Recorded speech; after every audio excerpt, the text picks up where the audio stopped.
to the new podcast, Movies Have Layers. You can call me Biff. And you can call me Gloop. So, we're talking about Ants. It's the very first DreamWorks movie. The original Ants was pitched to Disney in '88, wasn't it? Yes, late 80s. Army Ants. Yes. That's what it was called. Yeah, Army Ants. DreamWorks did Ants, and then Disney was working on Bug's Life at the same time. Yes. Ants came out 2 months before Bug's Life. So we're going to go through the plot of Ants, and we're going to intermediately interrupt. Wow, you're going to intermediately interrupt me. And you'll interrupt me. Yes, probably. So it opens up with the main character Z complaining.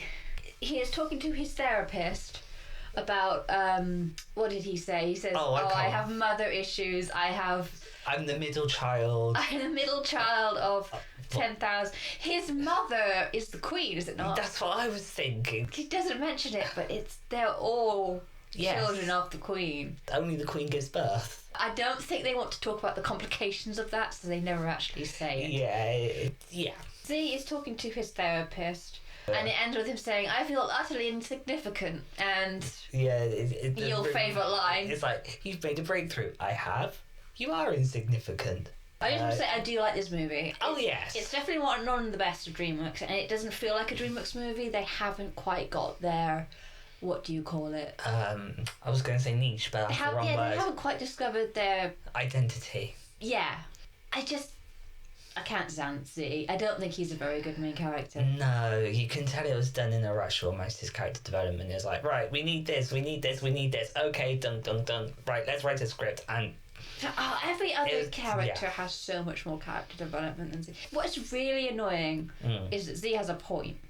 Yes, that's why I hate it so much. It's like, fair enough. I would also be like, what about me? Am I just here to work? Do I not have any kind of individuality at all? But he's just so irritating about it. You see this a little bit later on, but Bala is very similar in the sense of, but why do I have to do this? But she more debates it rather than whines about it. Yes. So it's the same thing-ish, but from two totally different angles. One's a whiner, one's a debater. Oh, the opening shot is it looks like New York City, and then they zoom in and it's blades of grass. Yeah, that was really clever. I think that's really clever. The inside of the ants colony actually looks quite cool as well. Oh yeah, you get great wide shots, and then everything close up is brown and boring. And I wonder if that's texture. A little bit on purpose. When you get close-ups to Z and his work, it's brown and dull. That's how he feels about it. DreamWorks was formed in 94. This came out in 98. They did it in less than 4 years. The usual Pixar turnaround is 4 years per movie. So if you think about it that way, they did it in half the time of Pixar. That is true. I think this was the third animated movie, wasn't it? You mean of the time kind of thing? 3D animated, of this particular type of animation. I think it was the second. Because A Bug's Life was the second movie for Pixar. Toy Story was the first. I thought there was another one. There may have been, but I don't think it was a feature. I think it was a short. Oh, that kind of counts. It either came out with Toy Story or it came out with A Bug's Life. I can't remember which. Well, when we're getting a little introduction to the colony, we see how they separate workers and soldiers. From the larvas, Yeah, and the larvas, and it's what looks like a worker ant and a soldier ant side by side, and they're going, worker, soldier, worker. I've noticed that it's the soldier making the calls. I didn't pick up on that. The worker doesn't say anything. It's the soldier that's making the calls. Because you only really see the thoraxes. They're kind of cut off. Oh, right, yeah. Their eyes are kind of cut off, but you can see the soldier speak, so... Oh, I was concentrating on the larva going, look, they look cute. The fact that it goes worker, soldier, worker, and then Z says to his soldier friend, you were born 2 seconds before me, and it's worker, soldier. Is it just... alternating? Yeah. Is there actually a reason? Because I was wondering, how do they know? They all look the same. Also, did someone just go and dig out worker, soldier, worker, soldier? Oh, actually, this one's going to be a therapist. Yeah, I was thinking, how do you pick out the barman? Barman seemed like he was an ex-soldier or something. That's true. It's like a musician. Those were definitely soldiers. Yeah. Those are doing that in their spare time. Yeah. But I don't just therapist is the one that stands out to me because does his job entirely exist just to let people know you're not significant? Is that what he does all day? Yeah, is he one of Mandible's, like, you got to make sure they think, well, they don't think, I should say. You got to make sure they don't think. Yes. Yeah. So Z goes into work, he's talking to himself because he can't not talk. And then we meet the second named character, Azteca. Yes. His friend. She's the person who's assigned right next to him, and I think that's the only reason they talk. When he's like, oh, we're doing this for the colony, we are the colony, or whatever, and she just has this, like, passive look of, oh, not again. Finally, you've stopped whining a little bit. He does not stop whining. No, oh gosh, spoilers. Spoilers! He does not stop whining. And even when he's trying to be sarcastically funny or something, it's like, with the ball. Just make your point, Z, and then move on, please. Yeah. But we're kind of seeing the extreme of the colony because there's signs all around, like, work twice, rest once, we, not you. Oh, yes. I very, didn't write that one down, but I saw that one. Thinking for yourself. Meanwhile, Z is like, I can only think about myself. Yeah. So we are getting the two extremes. Z is all the way on the individualism side. More left. Whereas the conformity in... Is it left, right? I don't know if that's left, right. So well... It's individualism versus... It's basically conforming. You're fully about society. Yeah, individualism versus conformatism. It's hard to work out where it lands.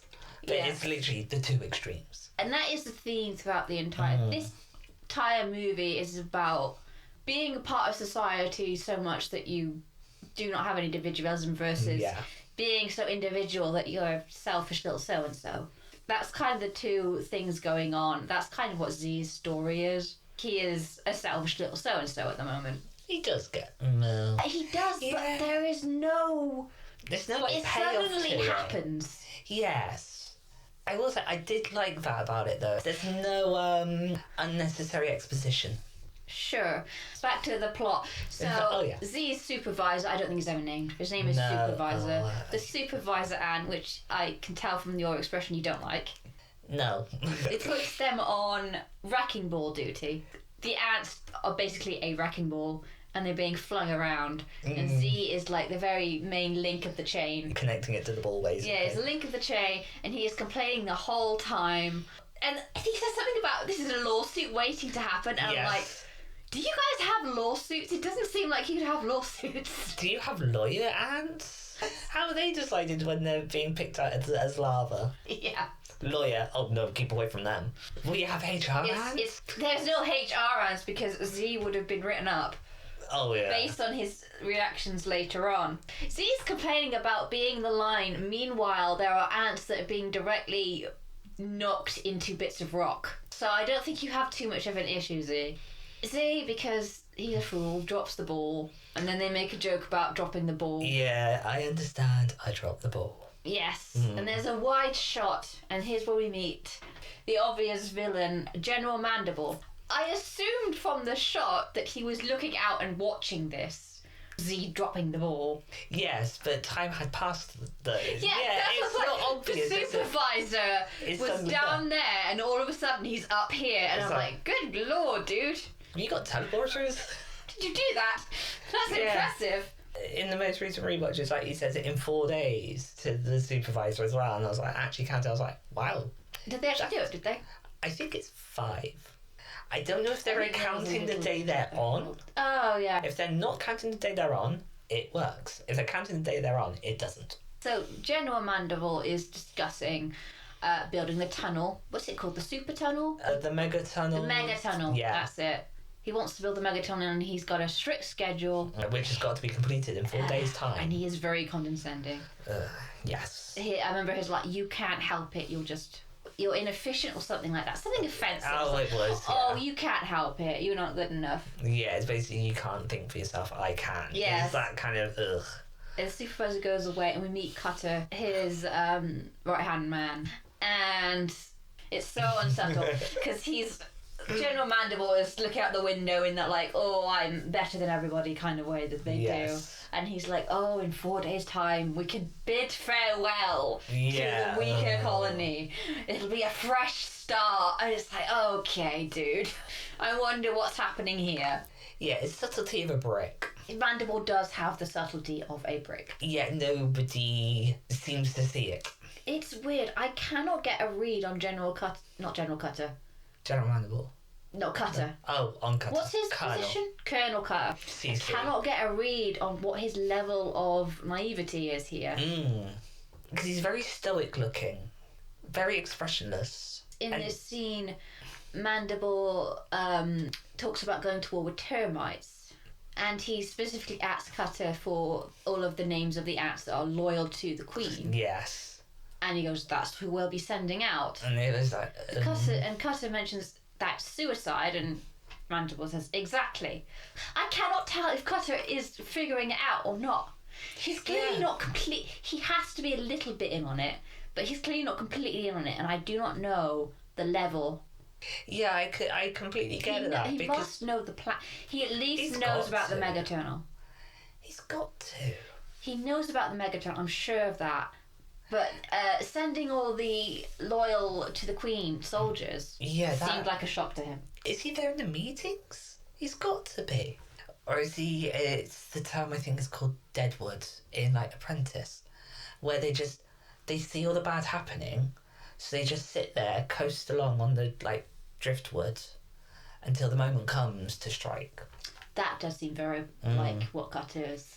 I'm wondering if that's more what it is. I think it's more that he's just so used to giving orders, or not taking orders, that he does not question it. He has that concerning level of loyalty. Yeah, it's worrying.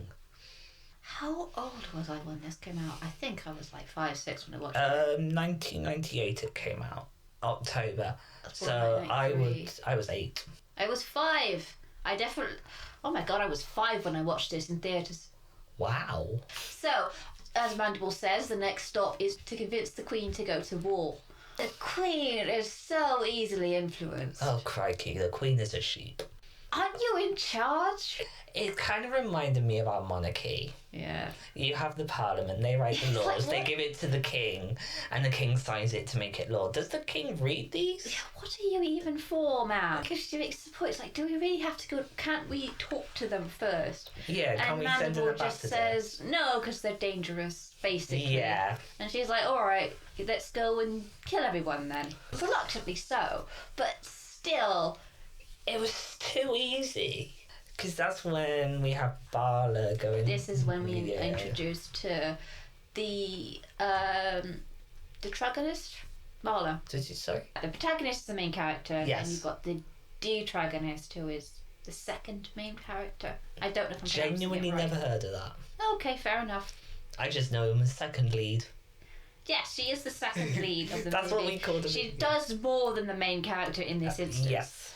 Because it is where we're told that she is engaged to Mandible.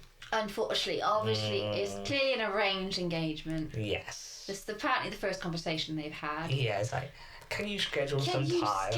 Can we maybe talk before we get married? It's like, well, we have a few seconds. How was your day? We declared war. Oh, rough day. And then that's it. Meanwhile, there's a cute little lava running all over. Oh, you do like the lava, don't you? Yeah. I wonder if that one got assigned to. I wish there was not Court Jester, but like the clown.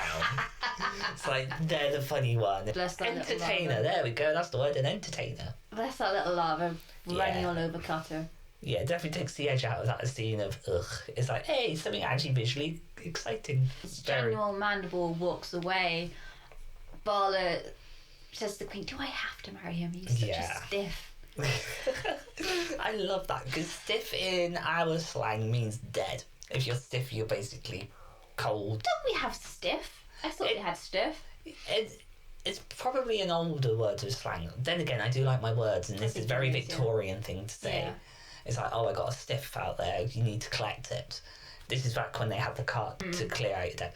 I'm probably remembering it as that form, not more modern day. Fair enough. But the Queen's response is, I know he cares about you, he's just not good at showing. You should have seen how persistently he asked for your hand in marriage. Ma'am, She's the princess. She's going to be the queen. She's royalty. I think there's a different reason he asked for her hand in marriage. And it's not because he cares about her. Do you not see these red flags not going off? It's like, come on. How does everyone miss... Okay, Cut obviously didn't miss it. Bala doesn't know him enough to see the red flags, but she knows he sucks. Yes. Queenie, what are you doing? I know. It's like, it's not blind leading blind, but it is something leading blind. I don't know what to call. They know what they're doing, but they're leading the blind, and they'll just gladly follow. It's like the queen in this case is the blind. She's supposed to be leading, and she's actually not. I know there is a term for it, but I can't think what it is. I don't remember what it is either. No. Yeah, Bala clearly she's clearly the rebellious princess. Oh yes. The royalty that doesn't want to be royalty. She is complaining that her life's boring. She's doing the whole, princess and the pauper thing. Yeah. I wish I was poor. I wish I was a poor worker. Yeah. And usually that annoys me, but in this case, she's engaged to General Mandible, so yeah. I understand your point completely. Yeah. I also would rather be carrying dirt around than marry a man like that. Yes. And that's where we hear them more debate the issues with their mum. It's like the Queen is going, oh, do we have to argue about this again? I was like, this ain't an argument, it's a debate. What if I don't like my place? Yeah. At the moment, Bala is, in terms of higher class, what you want to call it, she seems the most aware, but she's also obviously showing ignorance.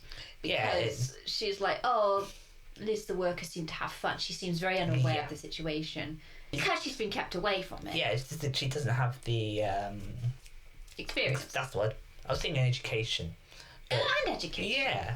So, we cut back to Z, who, surprise, surprise, is complaining. Hey! Why do I have to... And he says born a worker. I find that interesting that he says the term born a worker. Why do I have to be born a worker? Yeah. No, they're assigned. You weren't born a worker.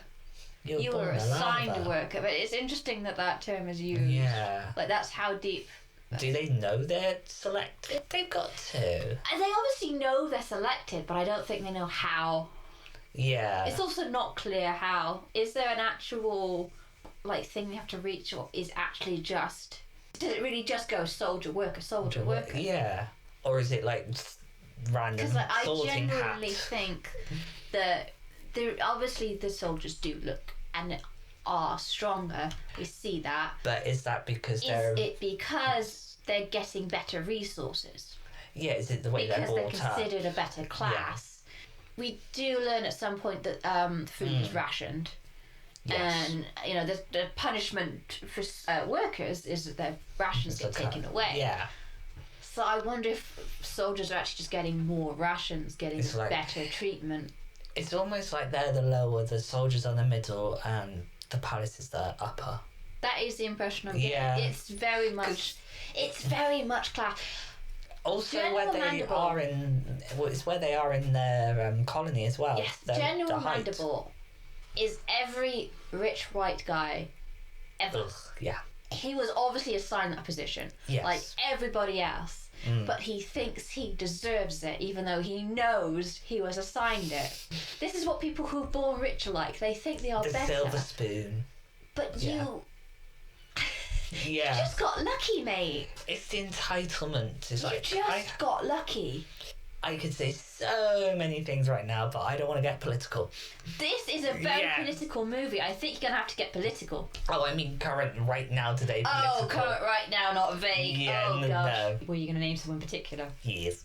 Yeah, there's actually a lot of options for that. Yeah, that's very true. But if I do that, we'll be on another 40-minute rabbit hole. Yeah, we have gone down a few. Alright, cut to see complaining. And here is when we meet... Weaver! Who I think should have been the main character. Yes. Because he actually does stuff. He is awesome. He is great. He is amazing. Although this conversation is very annoying to get through. So, as you said, cuts to Z complaining. Why do I have to be born a worker? Yeah. How'd it go? Oh, at least you get to meet people. He says to Weaver, you get to meet people and kill them. Yeah. What's Weaver's response? You get to work with the worker girls. And it's like, oh, they're not worker girls, they're career girls. or something. What? It was like, what? But no. There's soldier girls, aren't there? Yeah, there are Why female soldiers. Yeah, there are female soldiers. What's he got a thing for worker girls? I was like, does Weaver not like muscly women? I guess you can't be perfect. Yeah, Weaver tries to cheer him up. It's like, oh, at least you get to hang out with those lovely worker girls. Mm-hmm. Z immediately starts complaining, I'm never going to meet the right woman. Ugh, grow a pair, mate. Everything Weaver says, Z makes about himself. Yes. Everything. It ends with him going, stop complaining, ants are on top of the heap, we're the lords of the earth. Yeah. And Z goes, don't talk to me about earth, I've just had it in my hands all day. One response, just one response that isn't you whining about your life, Z. He can't do it. He can't. It's like he's got ears. He doesn't know how to use them. He doesn't listen at all. Oh, gosh. We know someone like this. And having a conversation with them is so unbearable. I know a few people like this, actually. It's just... Ugh. If you know someone like this, you know that I can't say anything other than ugh. Yeah, we empathise with you. Ugh. We can empathise with you. It's painful. This is where we get on to the older ant who goes about Insectopia. Z says, oh, there's got to be a better place, still Yes. whining. And put next to him talks about Insectopia. There is a better place. And Z instantly dismisses him. And he's rude and insulting. And most of all, This is what Z wants. he makes a post-traumatic stress disorder Yes. to his soldier friend. Like, wow, he makes post-traumatic stress disorder joke to his soldier friend who has been in wars. You suck, Z. Oh, yeah. It's also, this is what he's complaining about. Yeah. And now he's been told it Someone exists. gives him an answer. And he's like, oh, whatever, this guy's a weirdo. Anyway, I hate myself. Well, he doesn't hate himself, he hates his life. What did I actually wrote, oh, come on, you want this. Oh, shush. I won't say that word. Shut up, Z. Yeah. I know that we're going to use quotes from the actual movie for our titles, but if we were to pick our own titles, the title of this one would be Shut Up, Z. Anyway, that poor soldier. Oh, yeah. Who does need a therapist. Yeah, he's the one that needs help. Gets taken away. I hope he got out. I hope he went back to his Yeah, I hope he did. I hope he survived. I hope they didn't end him for No. talking about it. We find out later that Mandible knows about Insectopia. I don't know if it's from that ant in particular. I think there was probably, because we do see later it's actually not that far away. There were probably a few reports about it and he kept it quiet because he obviously would not want anyone to know about that. Keeping it quiet for their own personal gain. As the poor old soldier ant is escorted out, let's say, introduce Bala coming into the into Chug. And then it is 6:50. Is that what it's called, Chug? Chug. I didn't notice that. That is the simplest name for a bar I've ever heard. Yeah, Chug. That's what you've come in to do? So Chug. Yes. And it turns 6:15, which means it's dancing time. Oh, what Proceeds the most depressing dancing I've ever seen. I don't blame Z for this one. Yeah. Moan away at this one, Z. Your dancing is both scheduled and completely... It looks like marching. Yeah, it's very regimental. Yeah. They're all in grid, they're all in line, they're all stepping at the same time. It's like, yeah. This is just to keep the conformity wheel going. Yeah. Weaver goes to have fun, and Z would rather sit alone and complain. So Bala's like, I'm going to ask one of the ants to dance with me, and Z is the only one alone. That's the only reason she picked him. And as she's walking up, we hear Z complaining. It's using such big words. I can't remember what you said. Oh, I don't know. What a bunch of morons participating in a bloody, I'm so much better than all of you because I'm sitting here being miserable. Cue Bala going, would you like to dance with me? Oh yeah, absolutely. Pretty girl! Duh, pretty girl! I will give this bit one bonus, kind of like one thing going for it. They didn't do the cliche, horrible, slow-mo, kind of, oh my moment, pretty girl just walked in with the wind machine and the beam of light. You got none of that. It was literally, oh, hello, bing, straight on. It was like, yeah, well, or the slow pan upwards. Yeah. You do get a bit. Well, we get a slow pan downwards later. Yes, but that's actually quite well. Yeah, it's funny-ish. That's true. Yeah. It wasn't over the top, but Yeah, it didn't drag out. This is kind of what I was saying, I think, earlier, where it was like, there's not much exposition. It just goes boom, boom, boom, boom, boom. In the sense of it does things go quite move fast. on. It does go quite fast. It doesn't dwell on the it does dwell on unnecessariness. Look at Z. Z is unnecessary. But it kind of just, it doesn't dwell on it too much. Yes. When it needs to, because I forgot how little two characters were actually in the film later on. Chip and Muffy. They but make that's an later impression. on. They make an impression. I thought they were in it for longer, but they weren't. So they go dance, and they have a little bit of a conversation. And Z asks, oh, how come I've never seen you around here before? And Barlow says, I work up at the palace. He says something about royals, and he says the line, oh, those royals are all a bit, because they're inbred. And I'm like, you are all inbred. That's how ants work.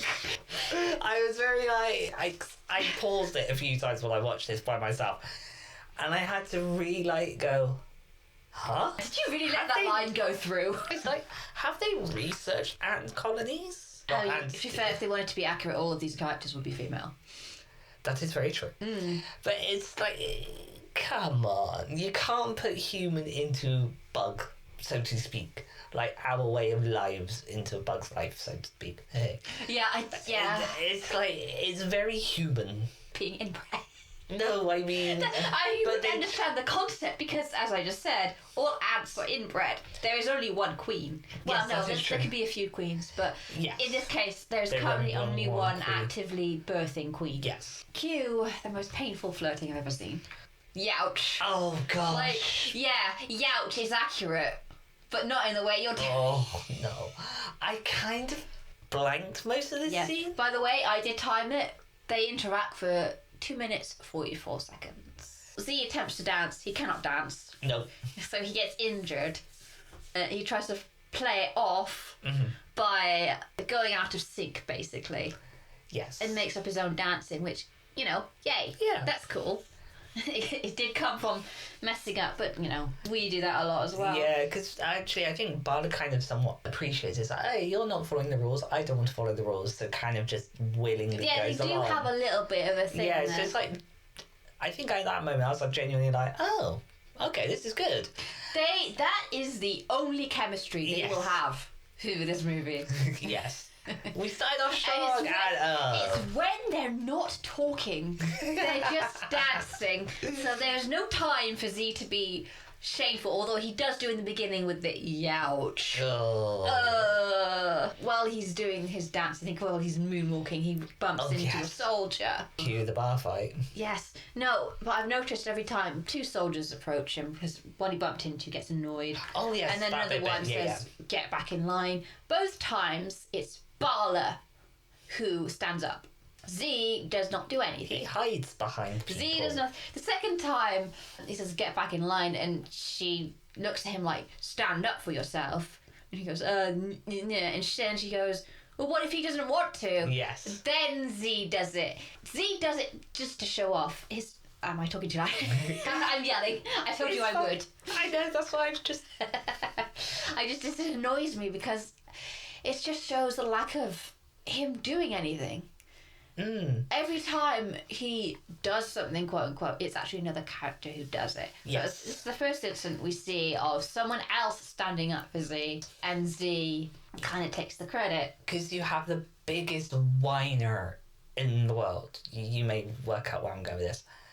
And they will moan and moan and moan and moan and moan. You give them the opportunity to do what they want.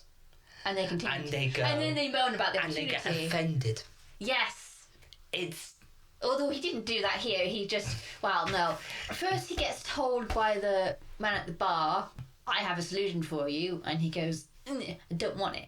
To be fair, it does sound unrealistic, but at least consider it. Well, just don't be rude about it. Barlow stands up for him. Be like, stand up for yourself. And he's like, The soldier goes to punch him after that. and Weaver. Weaver. Weaver does a thing. Oh, what did he say? Did I actually write that down? No, I didn't. Damn. I don't know. He But said something really cool. Weaver is really cool. He gets punched right in the stomach. He doesn't Like- flinch. He gets punched in the face. Barely flinches. Just does a little whack and knocks him over. He's amazing. I love Weaver so He much. kind of does this 1-inch punch thing. No, not 1-inch punch. He just extends his arm and 3 out. Oh, that's it. You better calm the aggression, buddy. Yeah, that's it. Yeah, Yes. he's really chill about it. He's like, hey. So we've got Barla and Weaver standing up for Z, doing Yes. stuff for Z. And in the middle of the bar fight, Barla's attendants yell, Princess Barla, we gotta go. And then Z overhears, oh my gosh, that's a princess. Yay! And he chases after her. And he says, when am I ever going to see you? Am I ever going to see you again? It's when. When. It is when. Yeah. And she goes, never. And kisses him on the cheek. Yes. Or a peck on the cheek. And he's all like, oh my god, And I'm then in love. He simps so fast. Oh, We cut to him No. singing, almost like falling in love. It's like, okay, well, at least he's not complaining. But what really annoys me is she literally told you. She Yes. said straight up, you're never going to see me again. Yes. He still waits for her. It's like, dude, I mean, come on. take the hint. And then he does something even worse. Because then he decides to stalk her, basically.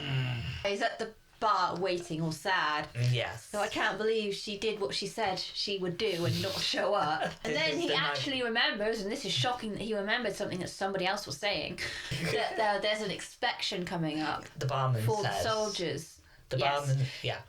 Yes. There's an inspection coming up for soldiers, and I mean, it means they're going to meet, or the royalty will be there. And he's like, aha, let me go track down this girl that I exchanged a few sentences with, who said that she doesn't want to see me again. And Idiot. so he wakes poor Weaver up Yes. in the middle of the night, like, switch places with me. I want to stalk this girl. This is the first time that we see Z take initiative, and Yes. it's It's for selfish reasons. it's his libido he's thinking with. Yes. It's a very telling line. While he's trying to convince Weaver to exchange places with him, Z says, think of all the things I've done for you. Weaver yes. says, I can't think of any. Yes. That tells me everything. Mm-hmm. Like, he doesn't do anything for other people, Nope. but other people do things for him, and he's not grateful at all. Because Weaver does it. He's kind of also influenced by his libido, because he's like, oh, yeah. worker girls. But he doesn't. He It's more clearly sees. because he's also cares about Z for Yes. some reason. He's a sensitive soul. He's It's a- Weaver. He's a good boy. Yeah, he knows he's this kind of like big butch Z thing. calls him adorable in this scene, Oh and yeah, I really like that. does He's say it's adorable. like, yeah. Oh, I know, those I girls know. will definitely go for an adorable bug like you. Yes. Oh yeah, the favourite bit is like you can even get in trouble for listening into a conversation about this, and they all it starts because it's like a big it's almost like a beehive actually. Like their sleeping arrangements. Yeah, it's a load of dug out bits into a wall. Yeah. When Z first asked for it, Weaver goes, do you know how much trouble you can get into for impersonating a soldier? You could get in trouble for listening to impersonating a soldier. And we've had a long cut of all of the soldiers around them listening in, and as soon as he says that line, they all go lie down. oh, time to sleep. I don't want to get in trouble. The next scene is Z doing a march. They immediately cut to Z talking to himself, Oh, obnoxiously Lordy. again. At least he's not complaining, but Yes. he is like, Running commentary almost. he's practicing for meeting Barla. Yes. It's telling that I kind of forgot really- these bits and I immediately blank this bit and go straight to Barbados. Sorry if anybody likes Woody Allen. I really don't like Woody Allen. He's going through the unlovable, like the adorable, awkward but lovable, and he's just, ugh. For me, this is my first interaction with Woody Allen. He's not lovable. I've never grown up with him. I've never seen him. But if I have seen something he's in, I'm oblivious to it. But people find that funny. I'm sorry, annoying. but it's not. There's a difference between American and British humour. I remember I just don't get finding it annoying when I went to watch it, and I was 5. And I was like, oh, this guy's so annoying. He won't stop talking. It's got this kind of like tone. Yeah, if you want to noise. be awkward but lovable, you cannot be Whiny. arrogant. That's the word. Because when he's not being whiny, he's being arrogant. Oh gosh, that's just as bad, if not worse. Yeah. It really is, because he has no reason to be arrogant. So I did a thing, congratulate me. Like, no. Yeah. No. You don't deserve it. But yeah, as expected, Princess Nala does not even know he's there. Oh, yeah. He's being loudly screaming, Princess Bala, Princess Bala. She's obviously in her own head on the upset, She's going, I don't want to be here, can I just bored. go away? Queen asks her to wave, and she does the most bored wave you Feeblest can imagine. wave. Because Z thinks he's the centre of the universe, and be like, oh, it's for me. But on the plus side, we meet best character. Oh, yes, Barbados. Barbados.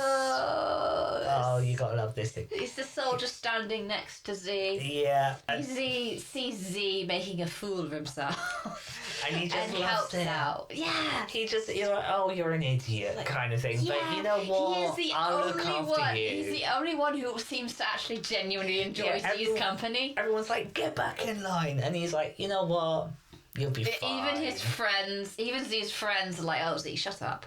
Yeah. Barbados is like, oh, I like you, kid. You've got a sense of humour. Yeah. Ah, Barbados is the best. Yeah. And here's where Yeah, and he don't take rubbish from no one either, does Barbados. Oh, that's a little bit later on. his whole thing is that he just listens. And that's a later on point, but yeah. Okay. So General Mandible announces to all the soldiers, yeah, by the way, you're going to war today. Sorry I didn't tell you sooner. Actually, no, he does not say, sorry I didn't tell you No, sooner. but it's very He's much like, I don't care how you bye. feel. Yeah, basically, alright, everybody go die now. Yeah, and then when they And march I off... do not think the soldiers got a warning. No. They were definitely like, well, we're just here for an inspection, but I don't think this is the first time they've been sent You out. can like hear this. it in the song that they sing. It's like, well, we're off to find our destiny. It's like, we didn't know this, but we're One going. by one, hurrah, hurrah. Yeah. I think That's- that one of the lines is we'll all be dead before Well, it's through, or something yeah. like that. That's after 2x2, and then the third one is we're off to find our destiny. You're off to meet our destiny. That's I it, think it meet our was. destiny, yeah. And it's like, whoa. That's Kind of a dark. dark. It is Yeah. dark. This is a dark movie. It's very... This is a very. I don't think this is with kids movie. I mean, I was going to save this for my conclusion bit, but it was very much... This is an adult movie that they tried to put as a kids movie Yes. so they could get a bigger audience. I mean, I don't think that's exactly how it went, but No, that but is how it it's- feels. yeah. I think it was a kids movie, maybe. Older kids, definitely. Yeah. Definitely older than I was when I watched it. Yeah, it felt like it should have been at least a 12, maybe a 15. Well, I maybe think not a 50. 15. A 50 is No. too much, but I It's- think it really did want to be a 12. Oh, yeah, they wanted to swear. They did swear there are so many uses of the word down. It's crazy. So many. While everyone's marching, Z is like, oh no, I'm going to die. And he's just... And this is where Does he say Barbados... something about, can't we, like, influence their political structure or Yes. something like that? It's a campaign kind of thing. Like, Campaign management. Yeah. He's a little bit funny in this scene. oh, yeah, there are little nuggets, but yeah, and I love it in that because Barbados is like, If yeah, Z- I'll take you under my If wing. Z Kind of. had, like 20%, I don't know, like 60% less of the lines than he did, he would Yes. have been a likeable character. Oh, yeah. You could have cut out So much. almost all of his lines and it would still make total sense. Yeah. You didn't need any of the growl, for example. Why was that put in? Gosh. It's But, like, yeah, as you said, Barbados, he has no judgment towards the... No, He he's- accepts him. this aunt that he really doesn't know, he's just Yes. met a few minutes ago, is like, I will protect you in battle. Oh my gosh, Barbados. I love you so much. You're the best person ever in this whole movie. It's like a grandma. You will just walk in, you've had the most terriblest of days, and it's Yeah. like, oh, don't worry, sit down here, have a cup of tea. It's very much doting. Yeah. That's And the you word, know what, and it actually? works. You know, actually, when I first watched this movie, Barbados was the one that I remembered. But I didn't remember anything about Z. Wow. I remembered Barbados because he was the best character. I'm like, oh, this guy's so cool. And he's in it. 5-year-old me watching him absolutely slaughtered. Oh, yeah, I was waiting for that. The bit, yeah. Barbados scenes were the ones that I remembered Yeah. when I left the theatre. Also, the music in those scenes was harrowing. Yeah. Yeah, I didn't this realise is how harrowing it was. It was almost very... choiry chamber. As you can guess, we are about to go into a proper war scene, a very violent one. Yeah, this is where I was like, wait, they made this for kids? I know, That was right? the first time I questioned it properly. Because I was like, this is noisy, this is graphic, this is Scary. in your face. Yeah. Yeah, intense. The termites are a very horror movie. Yeah. It's like... And termites are not that size in comparison to ants. They're the same size as ants. They decided they wanted to make the termites absolutely horrifying. Okay. I'm trying to count the days. So the day that Colonel took and declared war... Yes. 3 days have passed. So Colonel declared war and Bala met Z. Yeah, that's night that was one. on the same day. And then a day passed Where he was... where he was just being lovesick and he didn't show up. And he convinced to swap places. Yes, so this is day 3. Yeah. Okay. Wait, this is day 3 and then it immediately becomes night. We kind of skipped day 2. Yes. Because day 2 is where he's being love drunk. And we skipped He most goes of to 3. Weaver at night, I assume because they're sleeping. That's at the end of day 2, yeah. But then they go into battle at night. It's nighttime. Yes. So we missed most of day 3 as well. Yes. We go straight into the parade. Right. Yeah, so the battle takes place at night. We see a Bob Bay just be absolutely amazing. He does what he says. Yes. Z is just standing... I don't blame Z for this. No, I don't blame him. I would literally be standing there going, ah! See, I don't blame Z for a lot of the things that happens, but he's just so annoying about it. But this time, he's struck with fear, so it's not annoying, and I can actually empathise with... I can empathise with your main character when he's shutting up. That's a sign that you maybe should have rethought about your main character. Yeah, him standing there shaking in his imaginary finally boots. he's quiet. Finally, he's somewhat relatable. He nearly gets killed by a termite. And it's like... Bob Baker just comes right on in. He, like, climbs that termite. He stabs him. Yeah. He is so cool. And then all he says is, don't get sappy about it, and goes straight back in. Don't get all sappy about it. He's amazing. He knows he's gonna potentially not make it, so he's having fun while he can. It's like, live life while you can. That's his attitude, and I love it. But, well, we see all the ants dying and melting from acid. Wow, yeah, then that makes it suddenly like, oh, this isn't so fun. Yes. War's not fun, kids. No, it's not. Z manages to get lucky. He gets... I can't remember how exactly. He falls down a hole. It was very sudden. He falls down a hole, a And the termite lands on him, Yeah. and he is safe. So he survived through sheer luck. To be fair, I don't think there's any other way for him to survive. I can't blame him for not doing anything there. The flight kicked in, the fight or flight. That killed everybody. But, so you were about to talk about the sad scene, that like the day after. Yeah, there's a bit in between. But there is a bit in between. Yes, I forgot about the bit in between. That is, we just had a lot of violence for a kids' movie. And then we cut to a lot of a particular type of tension for a kids' movie. Oh dear. We see how Weaver's getting on, and he's getting on just fine. The show off that work. He is having the time of his life, so he's digging where Z is, and we see Azteca, who is usually next to Z. It's like, She notices Weaver. She really notices Weaver. oh boy, does Who she. can blame her? Yeah, I mean, working out the muscles and working up the thorax. He dual wields two pickaxes at one point, and she's like, "Whoa, calm down, It's like, calm down, muscles. Yeah. You're making the rest of us look bad. And it's You like, sexy thing, you." yeah, it's almost like, you're making the rest of us look bad, but don't stop. He's Don't. generally having a time of his life, and then he suddenly starts flirting. That's when we get the pan shot, down. the pan down. We see that Weaver is a leg man. Yes. Because he looks stares right at her leg, and he does my eyes are up here. Yeah. That's where the chemistry went. They took off the chemistry that Z and Barlow were meant to have, and they just hoarded it. Yeah, to give it straight to these two, because these two are actually believable. Yeah, it's a bit cringy. It is a little bit cringy, but it's the kind of cringy that you can see happening. It's not the youch or It's the almost... Oh, God, no. No, it's the, hey, how you doing kind of thing. It's like, but okay. Yes, it's just like, we've got to immediately find you attractive, you immediately find me attractive. What are we going to do about it? Yeah. They get interrupted by the supervisor. Oh, God, Who decides to be a jerk. But they were doing nothing. They were just having a little chat. Yeah. And, he decides to be a jerk to the new guy, Weaver in this case. Yeah. And Azteca stands up for him because everyone except Z has a backbone. In payment for standing up to him, the supervisor takes away her rations for the day, her food rations for the day, which is counterproductive to being efficient, I feel. If you want your workers to work better, they need to be fed, they need to be well rested, they need to be hydrated. Yes, and you're taking those amenities away. Yes. So they're going to underperform. But anyway, as he walks away, she gets mad, starts over aggressively digging, and Weaver generally feeling bad is like, I can share my rations with you, and Azteca has game because she immediately goes, are you inviting me out to dinner? And you can see, you know who's in charge there. You can see Weaver is kind of nervous, but he's into it. It's like, wow. Especially after the painful interaction that was Z trying to flirt.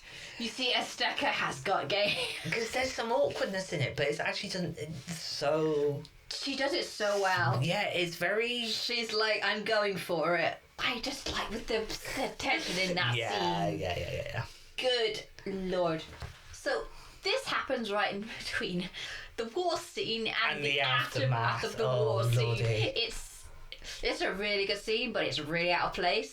It kind of reminded me... I don't know if you've ever watched Star Wars, I think. Episode 1. They just put in random swipes, and they cut to a random scene for no apparent reason. Swipes, Especially in the final fight with Darth whatever, and everybody was excited to see it, and the complaint was, you kept cutting the scene in chunks. I mean, I guess I don't know how else they would have... No. Where else that scene would have gone, because they're doing it... chronologically. That's true. Obviously, when it would have happened. It was such whiplash, though. Yes. And then we get back into whiplash with the morning after Z climbs out of the hole, and once again, so much violence. Yeah. In this movie. I mean, we see dead bodies. Yeah. We see mass destruction. You see a lot of heads separated from bodies. Dark. And then we see Barbados, who is literally just a head. His entire body has been cut off. He's somehow alive. I don't know how ant biology works. Maybe that's accurate. I'm not entirely sure. I know there are instances where insects can live without their body for a short time. Because there's reports about cockroaches. But I don't know how believable or how researched it is. So I don't know how accurate the claims are. Yeah, but we just met Barbados. He was the best character. Dude. Yeah. And... Bye-bye. He has a speech. He's basically Z's... No, he's not really Z's inspiration, is he? He's kind of Z's inspiration for doing... It's the aha moment Z gets. In the sense of... I think it's the first time he actually listens. You know what? His something. Death does become relevant later. It does something, but not for Z. It's basically just showing the horrors of war, I guess. Yeah. Let's just cut to the horrors of... We were talking about the horrors of capitalism throughout this movie, but let's just cut over to the horrors of war. They're kind of interlinked in a way.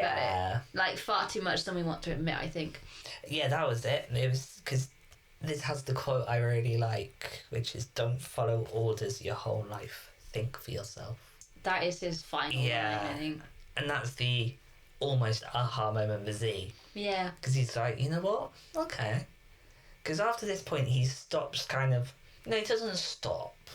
He does it less, where he kind of cowers away. He's actually, you know what? Man on a mission kind of thing. I suppose. That's where I noticed the switch from the next scene will kind of disprove that. Which was the next scene? I forget.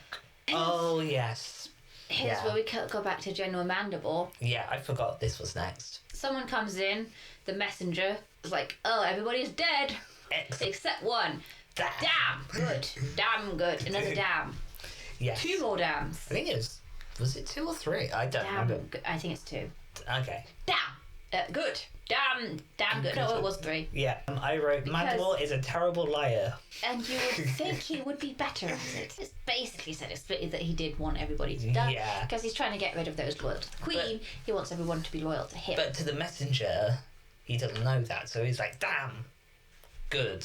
Trying to convince the messenger. It's fine. We're good. It's kind of weird though. Like, if that messenger was shouldn't that messenger have been to war? Maybe he's kept some that are like on the fence. Maybe that's it. Yeah, maybe. The chain of command is weird in this colony.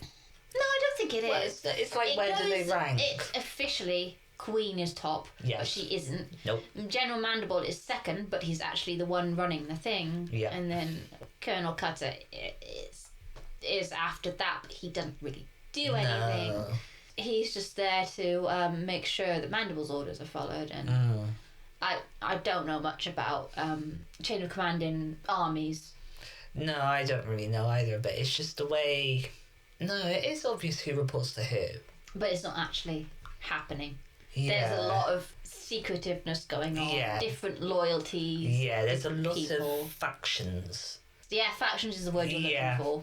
There's a lot of factions and they're meant to be working together, but they're not. Yeah, there's clearly a faction of those who are loyal to the Queen and those who are loyal to Mandible. And maybe some in-betweens.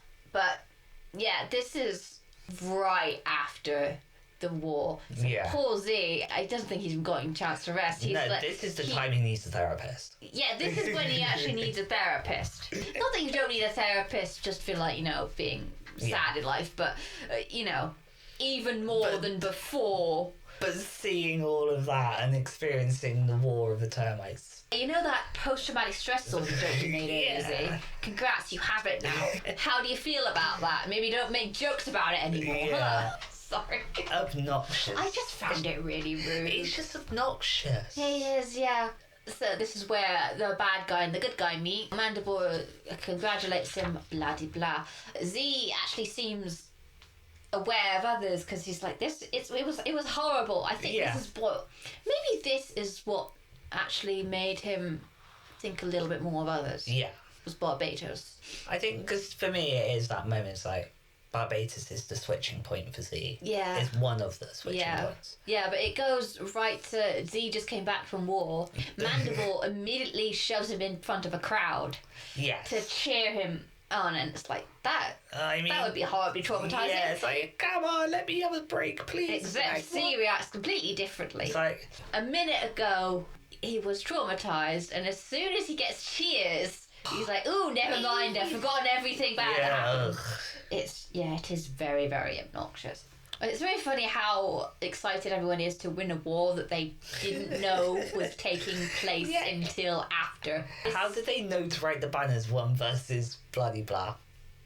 ANTZ, they were they just did it really quickly. So hang on, I'm trying to work out. This is actually still day 4. So the morning was discovering Barbatos, so this is the afternoon. Yes, I think he immediately went back. That was very quick. Like, immediately went back, yeah. Yeah. They're sure efficient, are those ants, to make those banners in time. That's kind of where I was going with that. Yeah. It's like, how did they know? That's efficiency. It seems really normal, but Weaver and Azteca are in the crowd, and Weaver is feeling bad. Yes. Because he thinks he just ended Z's life. Like, the poor guy didn't know that they were going to... Yeah, that's a sign that they do not get a single ounce of warning that they're going into war. No. They just do it. All I wrote was Love Weaver, sensitive. Love Weaver. He cares about his little buddy. Yeah, he doesn't really seem to care about him that much. No. Yeah, but they notice, oh my gosh, that is Z. The little guy made it. Yay. And I love that after everything that goes down, Weaver continues to be a worker. Because he's like, actually, I like being a worker better. I'm not going to go back to being a soldier. Yeah, he just does it. He's just like, I like it here. And nobody tells him no, so it's like, it is possible. I don't think anybody even noticed. Nobody even really questions it. I mean, that's the thing about being insignificant. People don't notice when you do stuff you're not supposed to do. Z complains about his position. But does nothing about it. Weaver takes advantage. Z moans and does nothing. Weaver does something but doesn't moan. Yeah. It's literally the polar... It's like... Not mould them into one person, but that's what we don't need Z. No. Weaver's just fine on his own.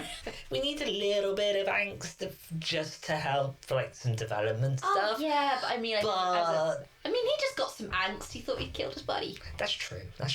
So currently, Weaver is getting more character development than Z is, even though Z has just been in a war. This next scene is the one I said that shows that he's probably not grown that much. Yes. And he meets Bala for a time. So they're at a like party where there's royals and it's basically for the Queen to congratulate. And Z is not shutting up again. Ugh.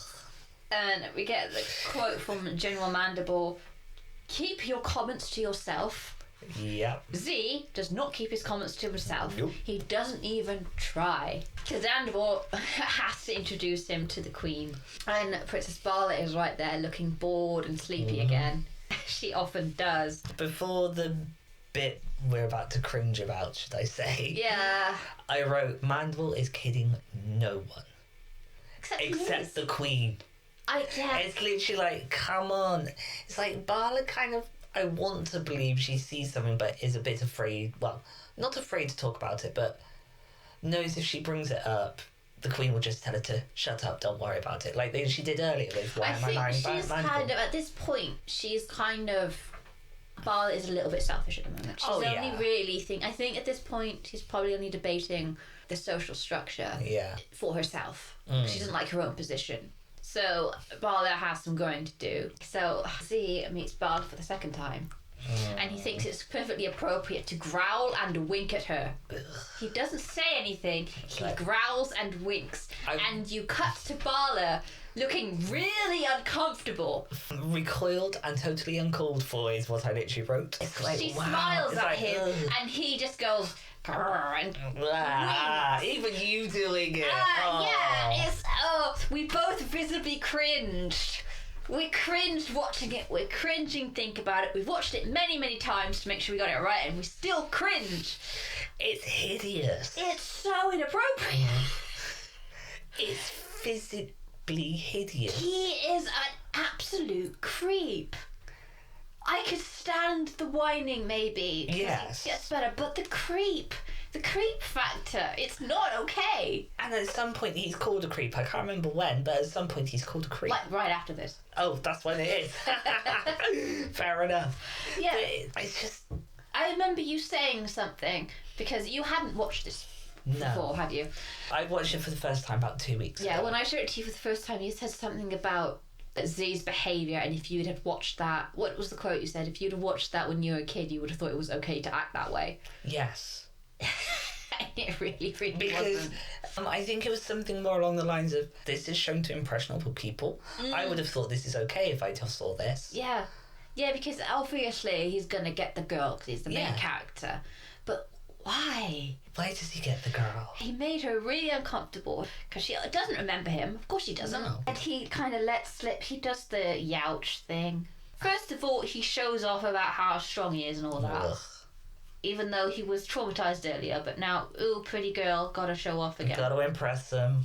But he basically outs himself with the youch. Mm. Bala remembers it, because he would forget that. Yeah.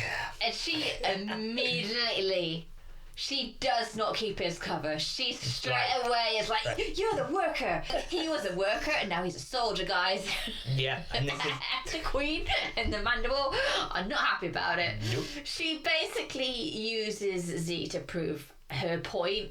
She's got no loyalties to Z, at the moment, of course. At the moment, she is being attached selfish. But, oh yeah, little rude, yeah. He's just some dude. Yeah.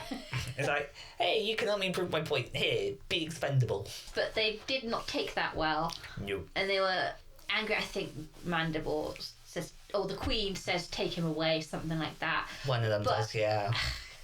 This shows he hasn't grown, because as soon as he's threatened, he hides behind Bala. He hid behind Bala before at the bar fight. He's probably been hiding behind Weaver his whole life. Yes. He's always hiding behind someone. Oh, it's later on when he hides behind Azteca. Is it?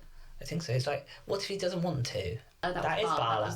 Okay, I'm misremembering things now. Yes. Yeah. See, this is why I don't know if Azteca really counts as his friend. He's just kind of stuck next to him. But yeah, he shows both his cowardice and his selfishness in that he hides behind Bala. And the Queen thinks that he's trying to kidnap her. And because Z is an absolute idiot, it's like, that sounds like a good idea. It's like, what was your plan, buddy? Yeah. What were you going to do? My favourite bit is still he grabs an hors d'oeuvre. It's like, stay back or she gets it. What, an hors d'oeuvre? I'll eat that, thank you. See, if I was writing that movie... She might have allergies. So if I was writing that movie in that moment, I would literally have... Just have Barley eat it. That would have been really funny. Because it would have been a complete up you to see. Yeah, well, no, she doesn't up you to Z by decking him in the face. Oh yeah, literally, I've got that in my next line. This was amazing. That's why I really like Bala, because Z goes, "Oh, don't make me hurt her," and she immediately elbows him in the face. Yeah. And fights him off solo while the soldier's just standing around being awkward. Like, just get him. He's got an hors d'oeuvre for crying out loud. I literally wrote, Bala can throw a punch. She can throw a punch. Oh boy. She does. While they're doing a tussle, Bala is obviously winning. They fall into the garbage chute and go shooting out garbage. And with some speed, because that is quite a trajectory. Yes. And that is when he gets called a creep. Ah. What are you doing, you creep? Are you out of your puny little mind? And then you see the guys, the soldiers running over the top. And I know what you're about to get up there. Yeah. I know what you're about to mention, but I just want to say, because while Barley's calling them over, here they are to get me and kill you. Yes. She was using him to prove a point, and then she's immediately like, kill expendable. Expendable, but also he's really annoying. And really creepy. We've just had to put up with him for the past 40 minutes. Please. Yeah. Like, I would also be like, please get this person away from me. I do not care what happens to them after. They make me very uncomfortable. But he grabs her and tries to, like, shut her up. And a line that really annoys me, and I don't know if you caught it because there's a lot of... they're both talking over each other because she's like, get off me, and he's like, shush, shush, shush. But he goes to the woman he has met twice and creeped out efficiently. What do you want to do? Throw away everything we've got. What do you have, Z? I completely missed that. That was just before she punched him. I think she punched him specifically for that line. God, he's delusional. You want to throw away everything we've got. You've met for all of, how long did you say earlier? 2 minutes and something odd seconds. 2 minutes and 44 seconds. Plus the however long it was in that little bit before the trash chute. Less than 5 minutes. Yeah. And you think you've got everything. You've got nothing. You've got nothing, Z. It's so, He is a stalker. If this time hadn't have worked and they hadn't gone to war and all this had happened, he would have gone again and would have kept attempting to meet her until someone finally arrested him. That is how this story would have gone. Realistically, this is how it would have gone. How did this get made? Because it was 1998. Yeah, 1998, and this behaviour was appropriate. Well, not appropriate, but not like... People didn't call you out for it. Yeah. But here's where we get the magnifying scene. I think you wanted to say something about this. Oh, gosh. Yes. My physics brain kicked in. You have the magnifying glass. It focuses light. Mm-hmm. So why does this massive pillar of fire come down? Shouldn't it be bright, white, hot light? That's my experience. In fact, you don't actually see it. You see only a little white dot on the ground and it goes, poof, burn. I think it's just like for the drama. I think, I know it's for the drama and it's not real. And also, how does it instantly disintegrate a rock? I think it was a mound of dirt. Shouldn't it be catching on fire or smoking or smoldering? Speaking of physics, very, though. Like, wow. Yeah, speaking of physics, though, you get water later on when it reacts, based on the size of the ants. Yes. Where it's just a big droplet. Yeah. But when a lot of water happens later, it acts like normal water. Mm-hmm. So that's a sign of like their physics. But it specifically mentioned that the reason they changed it was for the dramatic effect. I didn't realise they commented on that. It was commented on. People were like, "What you changed the physics of the water," and it's like, but it was just for dramatic effect. So basically, this was also for dramatic effect. So they knew what they were doing. Yeah. Oh, that's really irritating. To be fair, it's a kids' movie. I get it. It's animation. But at the same time, my poor brain was like, how? It is noticeable. Yeah. When you change. Yeah, because usually it's fine if you want to do that, but most of the time, unless it's properly Looney Tunes kind of style, you want the level of physics may not be realistic, but they usually stay the same level of unrealistic. It's like, why is it all instantly crumbling? Why is it all... Where's the smoke? Where's the fire? It's a giant pillar of fire. Where's the fire at least? Do you want fire or do you not want fire at this point? It's a giant pillar of fire, so I want fire. Yeah. But real world physics brain is like, it's a beam of light. I think it was more meant to act like a laser. Well, it was 1998 computer graphics, so... That is true. The soldiers are killed or scared away by the giant magnifying glass. And apparently they just give up. Do they all get... They retreat. One gets disintegrated. Only one gets disintegrated and they immediately retreat. And they retreat, yeah. And they don't it's even like, try you can run around it. To be fair, little giant bug. laser, Yeah. never seen it before. I would also run. But, True. Once the coast is clear, did you go out? I don't know. Yeah. It also goes after Barlet and Z. As they run away, they fall down a cliff. Or Yes. Barlet knocks him down the cliff into grass, which means they are safe. It also means they're going to struggle to get back up. Mm-hmm. And here is what you have so aptly named the tiff. Because it was like, they're both kind of like stressed out. They're both kind of scared. They both don't know what's going on. They're both being jerks. And they're both, it's like Z's jabbering away, trying not to panic. And then I've got Barlet is being purposely hurtful. She's also being rightfully angry because she just got kidnapped by this creeper. She's putting a Z here in that she's right. Yes. She's being very obnoxious about it. Yes, I actually wrote that as well. Barlet being obnoxious and hurtful. Do you know who I am? Oh gosh, I read my next note. There's also a note I've got. They both have points. Yes. But they're both being obnoxious about it. This is more accurate for later on, but it does start here. Yeah. So, Nala, as you said, was potentially being hurtful. Z describes himself as sensual and something like that, and he's just also continuing to be weird because they're talking about the bar. Oh yes. Yeah, I'm meeting at the bar, and he's like, we were at the bar, you were looking for trouble or something like that, and you happened to find it, sensual trouble or something like that. Yeah, something weird like that. Something creepy and inappropriate Z does. Yeah. And Nala, who is, intentionally being hurtful. I picked you on purpose because you were the weakest. Because you were the most pathetic ant in the joint. And to be fair, he was the most pathetic ant in the joint. Yes, she didn't happen to know that at the time, but she was. But he was. I think she just picked him because he was alone, so he was easy to single out. Yes, easy target. But yeah, that was obviously meant to hurt him. And, And this line afterwards. I don't even want to say this line because this is irredeemable creep. I'll say what I wrote after it. Barlet looks genuinely shocked, grossed out, and rightly so. Z says to this woman he has met twice and interacted with for less than 5 minutes. You were going to be part of my most erotic fantasies.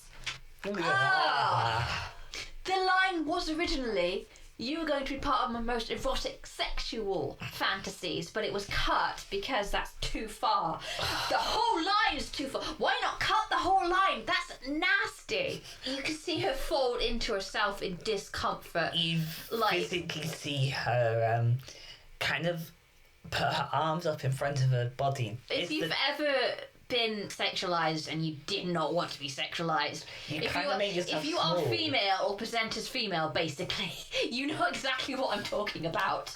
She made herself small. It's when you feel unsafe, and she definitely felt unsafe. How did that get through? It was okay to talk like this back then. Really? It was real bad. I'm so glad I was oblivious to all this and I was allowed to ride my bike up and down the road and basically not care. This is the part where Z cannot be redeemed. This is too much creep. He should be the villain. You know what? I'm going to use another DreamWorks movie in comparison. Have you seen Megamind?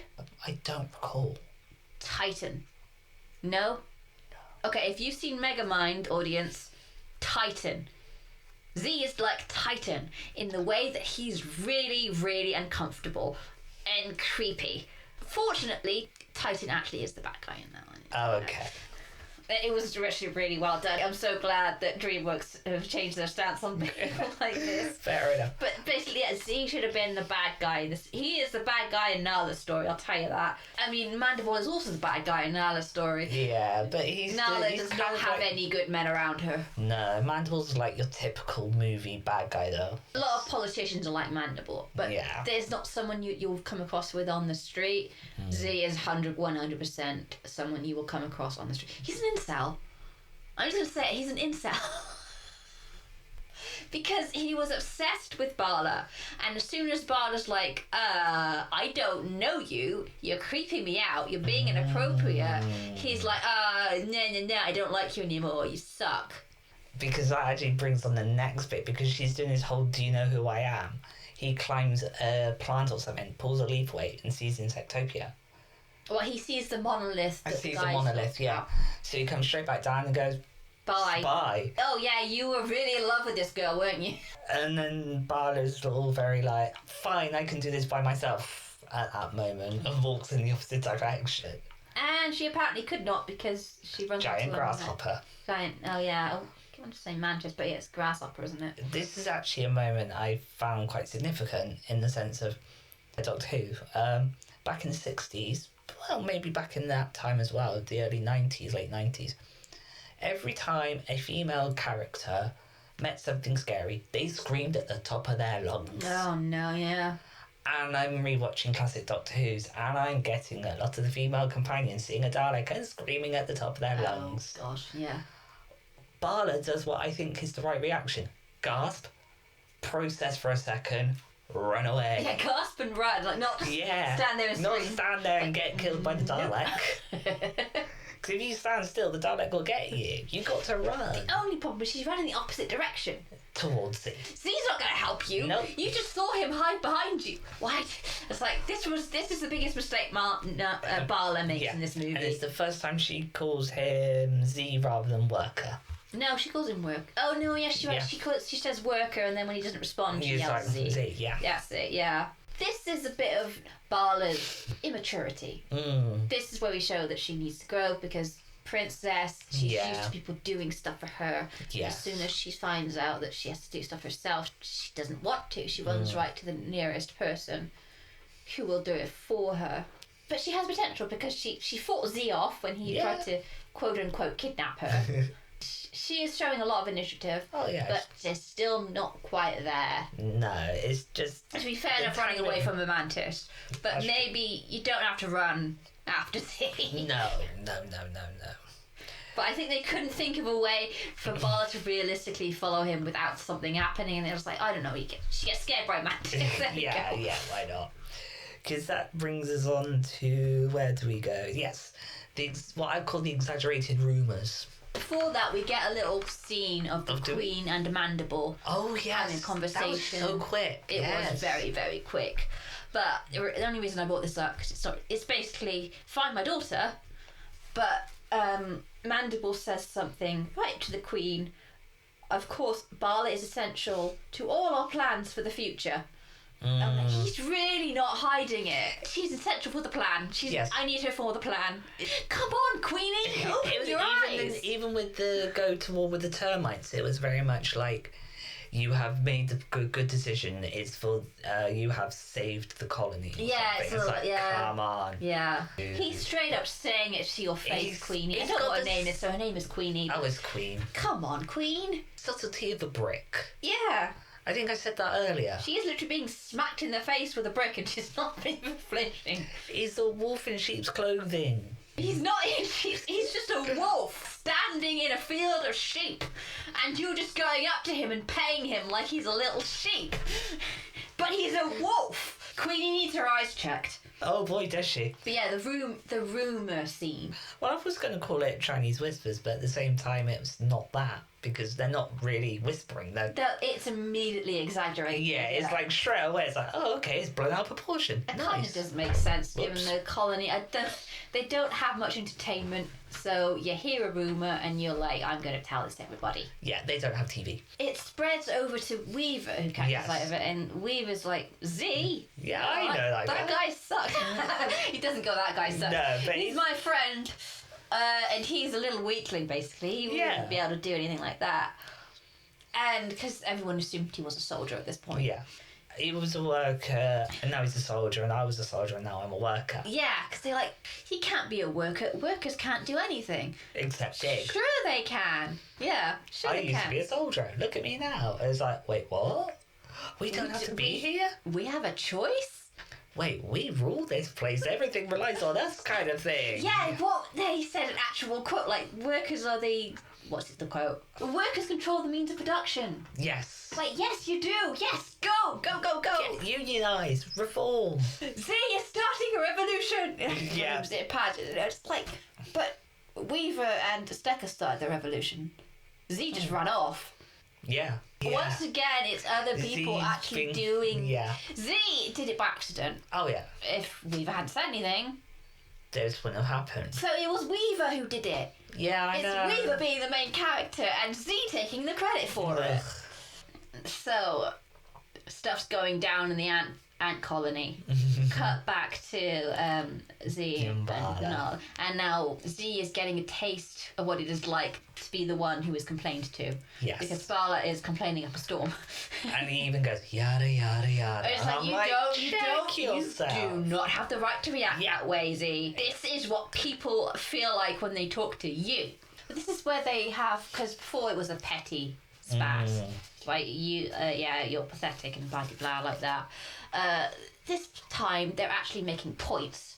But, as I said before, they're being really obnoxious about it. Because, Z's mentioning that, digging dirt all day and it being a worker sucks, blah, blah, blah. And then Nala says, don't talk to me about labour. How would you feel if you expected to give birth every 6 seconds for the rest of your life? And point to Nala because that shuts him up. And I put in my notes here, at that moment they listened to each other. I don't think they did. No, it's the first time they actually stopped, in this...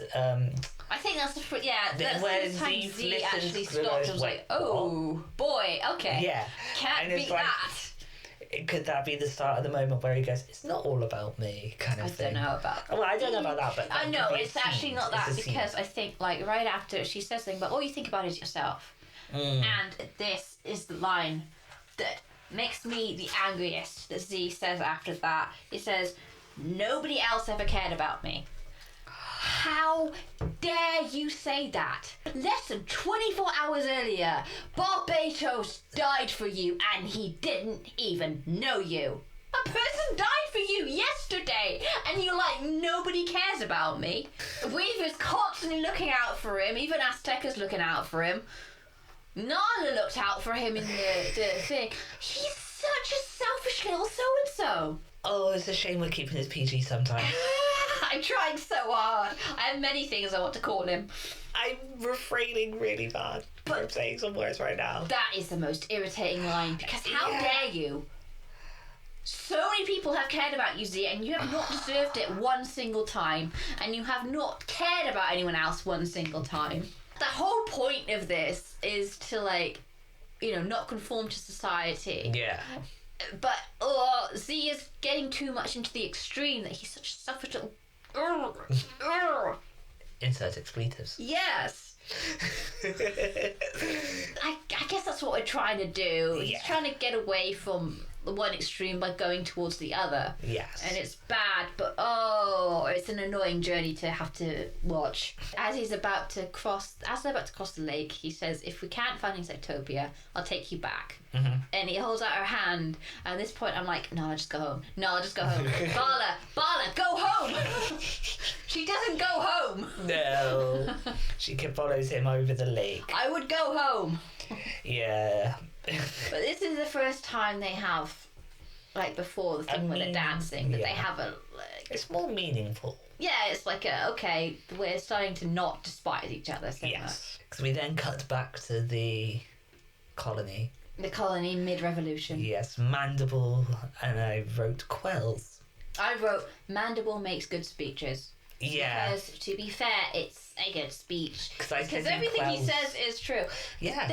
They're currently cheering Z's name. Yes. Z, who has done nothing, frankly. Yes. So far. He's taken initiative twice. Mm-hmm. One time was his libido, he wanted to meet Bala again. And the second time was he wanted to go to Insectopia. I kind of count that as being the first time he takes initiative. Because the Bala thing feels more like a distraction to me. Going to Insectopia is like he's finally trying to find a solution to his issues, his problems. So they are mid-revolution. They are cheering Z's name. He doesn't deserve it. No. Mandible and Cutter, Cutter is concerned about it. Mandible isn't concerned at all. Yes. He makes a speech. It's like, I've heard a lot about this Z character. I even had the privilege of meeting him once. But where is this Z now? Yeah. He's not here because he doesn't care about you. And I'm like, that entire speech is true. Yeah. That's why I weirdly respect Mandible. I don't. But I hate him. I respectfully hate him. You know what? You're right. I see how he got here. Yes. Like, it's like, fair play to you. He's good at what he does, and what he does is be an evil so-and-so. I've got to find out something other than so-and-so, because that's all I can come up with, because I'm not allowed to swear. Azteca and Weaver are the only two who do not seem to be rallied by the speech. You see them go, what's going on? You see, once again, we show that they're actually the ones who I wrote, Azteca and Weaver are not sheep. Mandible and Cutter do notice that Weaver is there, and... that causes problems for Weaver later. Who's that soldier? Yeah, they're starting to be... out. I think this is where they start to get really concerned about Z, because it's not just about kidnapping the princess, he's actually affecting the whole plan at this point. Yeah, we're about to meet the second best characters. Yes. Zippy and Muffy. Yay, the Muffies. This is... A day has passed. Because they wake up. So this is day 5. This is why I say, are they counting the day they start on? Because otherwise, in 4 days... Oh, it just went behind schedule because there was a revolution. True. That may have been it. So maybe that day they weren't working, so it's still 4 days of them working. Ah. Okay. That might be it. There we go. We solved the mystery. We solved a mystery that... Nobody cared about. It was just one of those things I noticed on my second watch, and I was like, 4 days. Okay. Third watch. Let's count the days. Yes. They wake up, and because the old soldier says, look for the monolith, cross the lake, look for the land of red and yellow. Red and white. Red and white. There we go. Bala wakes up to a red and white thermos. They see a sandwich and they're like, "Ooh, food, this must be..." Even though this does not follow the instructions. Yeah. This must be... The land of red and white confuses me, because is a person always picnicking there, or did he just happen to picnic when that old soldier found it, and also on this day?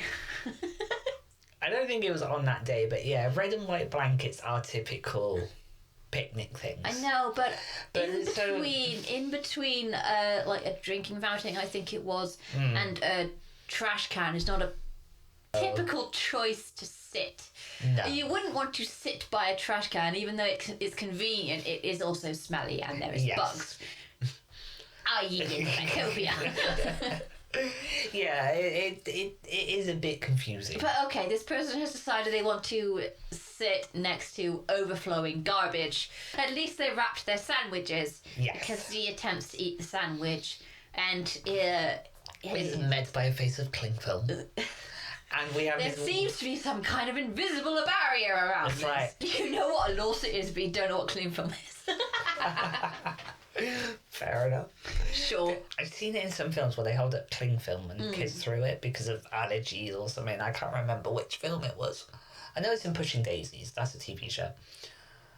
And I was like, is this what the POV looks like? I don't like it. Yeah, it wasn't a great cut. Yeah. The teeth just look odd. Okay, if you're kissing, there wouldn't be that many teeth. No.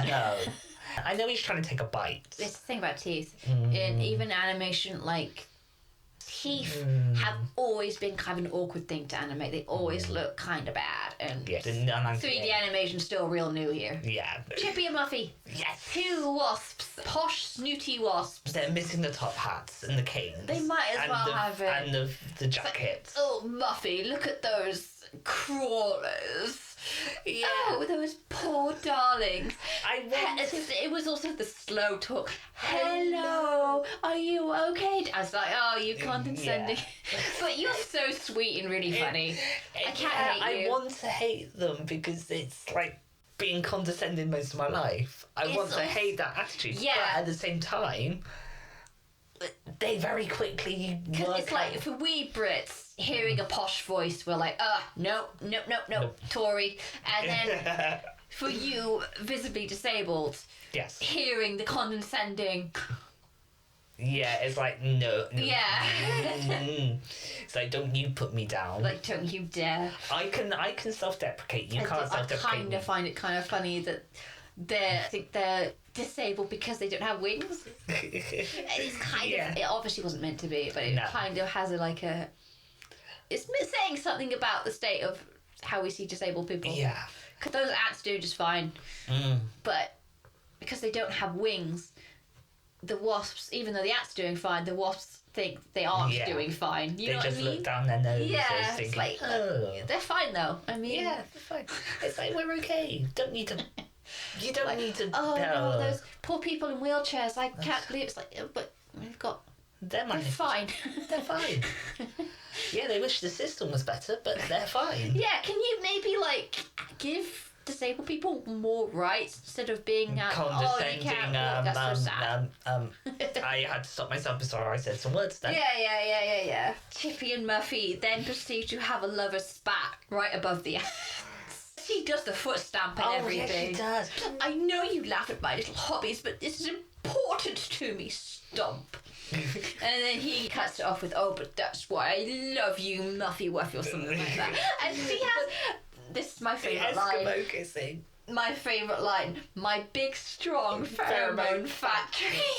I mean, that is one of the most cleverest ways of saying you're sexy without it being typical and cliche. Always really awkward when two people are publicly being kissy. Yeah. But imagine if they were way bigger than you and were directly above you.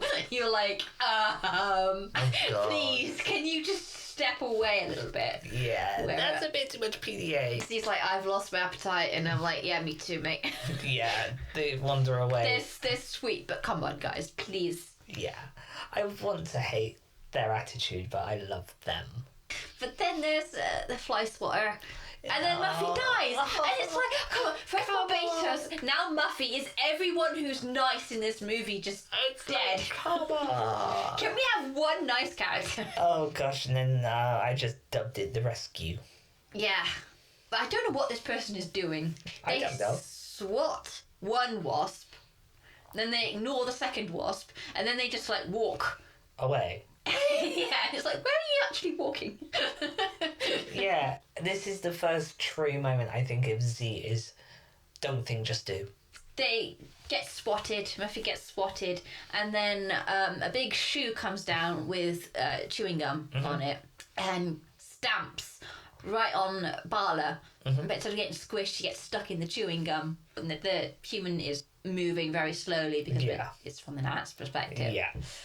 So cue a big dramatic rescue scene of where it's just a guy walking. Z has climbed up on his other shoe, and on the opposite side, as he's lifting his leg, Bala is screaming like a person on a roller coaster. Yeah. I was thinking this is the best thrill of your life. Yes, I didn't think it's it sounds just like someone on a roller coaster who's slightly regretting it. It's the first time you actually hear somebody actually scream from the terrors. Yeah. Up until that moment, it's always been shocks and gasps. Not much you can do except scream here, so yeah. So why not? It's fair enough. Oh dear. But he manages to jump from one shoe to the other with a shoelace. It's like... Dang. Untied shoelaces save the day. Yeah. You don't hear that often. He catches onto it and it swings up, and then he gets stuck too, so his attempt to rescue her doesn't work. It looks like this is it. Just when I was starting to like you. Why? Give me one reason why you would start to like him. I can't. What has he done except being an obnoxious creep. Yes. But, you know, it's got to move on because the main character has to get the girl, even if he doesn't deserve the girl. But I think this had your favourite line, isn't it? Because they remove the chewing gum. Who the hell is that? They remove the chewing gum with a coin. Yes, and I think it had Lincoln said on I it. think it was Lincoln. I don't remember American I don't coins. know what. Yeah, I don't know if Americans have on their money, but it was very vague outlines. And they do get thrown about a lot. Oh, yeah. This is the second time I've they've heard shot that. into the sky. I've heard ants are very strong because they're kind of very exoskeleton-y. Yeah. So they can survive falls many times Yes. their height. It's used to getting It's like blimey. chucked around. This movie is about to remind you once again that it really isn't for kids because we have a torture poor- scene. It's poor kind of dark. Weaver. Yeah. You see blood coming out of his mouth. Yeah, you see, it's like, dang, you see the bruises and everything. It's like, how long's he been there? Yeah, they are basically being him because they're trying to. They somehow know he knows Z, and because Weaver is the actual main character, he does not crack. Endures torture for this very selfish friend. Weaver is the best. Mandible uses the line to convince Weaver he doesn't care about Z, he's not going to hurt him. Like, we both know that one ant doesn't matter. Not you, points at Weaver. Yeah. Not Cutter. Yeah, he doesn't point to He himself. does not mention himself. I saw right through that when he said that. Yeah, I it's like come that's on. so telling. Weaver doesn't crack until Azteca is brought into the zone, and Yeah. they cut away, and you hear her like groaning in pain, and I think there's like cracking sound. An arm goes up towards her neck. Yeah, it's like it's like wow, that's once Yo. again dark. It's This is like a kid she's- show. Yeah, she's in a chokehold. Weaver legitimately doesn't know because Yeah. He's telling the truth. yeah, he also even if he did, he obviously wouldn't because I don't.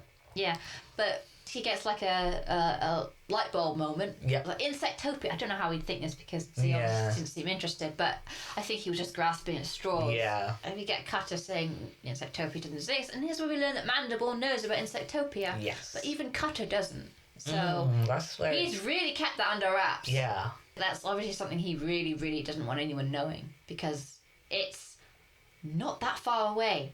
They got their like a day's journey. They stopped to sleep, but it was like half a day had passed by then, so it was a day. Yeah. And we see that they kind of went up and then right. Yeah. But they could have gone straight diagonal, so it's even. Yeah, it's they- even closer. They went north then west. They Yeah. could have gone northwest. Yeah, it's even closer, so it's like And it was a straight line. easy to reach place. It's kind of like straight line. It's almost line of sight. So I bet there have been like a lot of reports coming back about Insectopia that Mandible. I bet you he quieted them, and that one soldier at the bar was one who Yeah. didn't report back. Yes. Because he said he got separated from his troops. Yeah, And he had to make his own way back or something. yeah. Because that brings us on to Bala and Z finding Insectopia. They've literally been thrown into it. There's a bit of a montage. Yes, I wrote both trashy and beautiful. I see what you did there, and I hate it. I purposely waited until we were recording. Wait, I think we cut past the part where we find out that Mandible wants to drown everyone in the colony. That's after this. Oh, is that after the montage? Yeah, that's after this. I can see clearly now the rain has gone song. Yeah, see all obstacles. It's in my way. And making icing sugar angels in the top of a donut. Who throws away a whole donut? I That's another know. reason for me to be angry. You wasted a whole donut. Yeah. I they're think it was a good. box of donuts as well. There was more than one. If you're not going to eat the donuts, take them for someone else. Yeah. Powdered donuts are good. Food waste. Anyway, it's like slow. There's a lot of food waste in this. It's sort of the slow, we are falling in love for some reason first montage. date kind of rubbish. Yeah. The cliche, trashy, blech moment you get in nearly every movie, and you're like, oh, do I have to? It's obviously because she's just thought she was going to die. That's true. I think, That's true. you know, say fear is an aphrodisiac. I think that's what's happening here. That's the only thing I can think of. Aside from the Yeah, fact that makes that, sense. once again, it's a movie and he's a main character and she's the female main character. And it kind of goes to evening time. Yes. So this And is... here's where we announce the Yes. This mandible. is when... And this is, I mean, obviously wasn't planning to be a shocking plot twist, but it's like the most obvious plot twist Yes. that you could have seen coming, to the point that it's not actually a plot twist. It's like, yeah, you were obviously going to do something bad, and it's obviously going to be, yeah, I saw the genocide coming. Yeah. But it's like, this is such a stupid plan. That shows how delusional he is, and it's completely believable that he would be this delusional, because so many rich white men feel this way. Like, the wealthy just don't understand that everything is dependent on the workers that they're treating poorly. Yeah. You want to kill all of the workers. Who's going to build your tunnels? The irony is he's using the workers to kill the workers. Oh, God. So You're using their job. You can't do it yourself. And you still haven't thought, oh, maybe this is a bad idea. Also, you've killed off like half of the soldiers. You've cut your entire colony down to a quarter of what it was. How is that a strong colony, you absolute fool? It's just the whole unskilled labour thing. Yeah. You are completely dependent on the unskilled labourers to do the basics. For example, UK-wise, if this equipment was to happen, nobody would pick the food in the fields. Nobody would do the farming. We would starve. Yeah, who's gathering the food? I bet it's not soldiers. Yeah. They're off in other countries protecting the UK, or... I was talking about ants again. Oh, sorry. It's kind of blending into two. Yeah, it is. It is. But that's kind of what it mirrors. It's so stupid and idiotic and lacks logic, and yet there are people in the world who think this way. And it's not even slightly unbelievable that he would be this extreme, because there are extremists like this. That's why I had to stop myself, because I was going to name names again. We've just learned that Amanda was about to commit genocide, which seems like a perfect time to cut to a romantic moment with the Z. Story time round the match head is what I wrote down. With the stoner. Yes. Hey, this is like crap. But yeah, this is the moment of romance. They're about to kiss, blah de blah. I don't know what's wrong. Barla needs to have, but she doesn't have a good idea of what a good man is, because she's just been around Mandible. She needs to be exposed to more men to realise that there are actually good men out there. Did she actually meet Weaver before the end of the movie? No. She needed to meet Weaver way sooner. Oh yeah, because I think she's basically surrounded by ladies in waiting. So right now the only men she knows are Mandible and Z, and between that choice, oh gosh, I would rather die alone. But if I had to pick one, I'd be a spinster. Yeah, I guess it would be Z, because Z doesn't want to murder anyone. He just wants to be a whiny, miserable git. Yes, there we go. There's the word git. They're about to kiss, and Z still won't shut up. She's trying to kiss you, man. Shut your mouth. I can't remember what show I watched it in, but it was a sudden surprise kiss. And when they broke away, the comment was, what was that for? To shut you up. Yeah, that's basically it. I can't remember what that was in. I mean, that's the only reason I could think to kiss Z, but I would think that punching would be more effective and more enjoyable. I think it's in Brooklyn Nine-Nine, I'm not sure. I don't know. I think that's quite a common line. Yeah, maybe. The moment is interrupted by the stoner things who want Z to fetch firewood. AKA a match. I think Cutter got sent to... That's the point. Why didn't Mandible send Cutter sooner? Yeah. Anyway, yes. Cutter's found them. Good point. And he's caught up with them.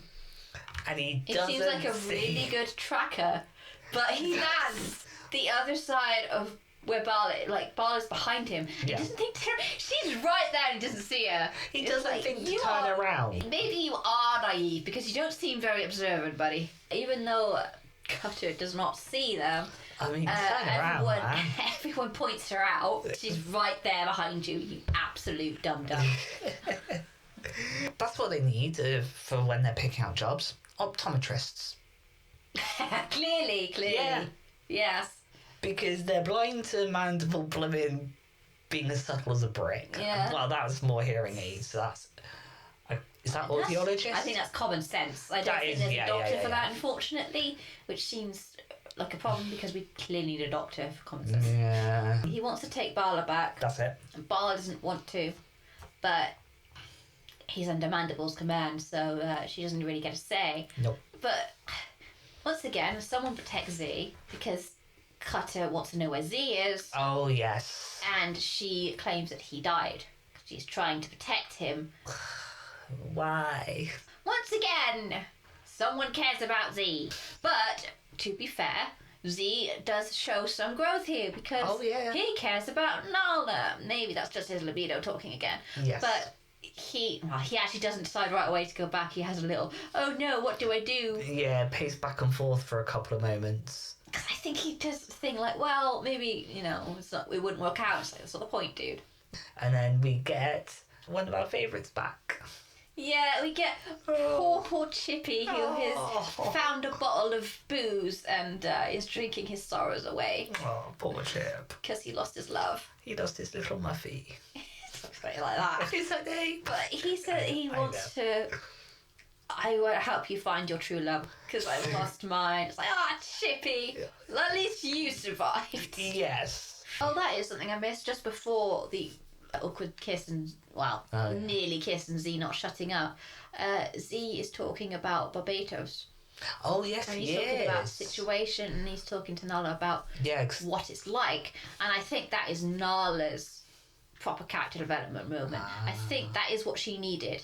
Yes. Because she was aware, this system kind of sucks and it's lame, but it was from her own perspective, slightly selfish.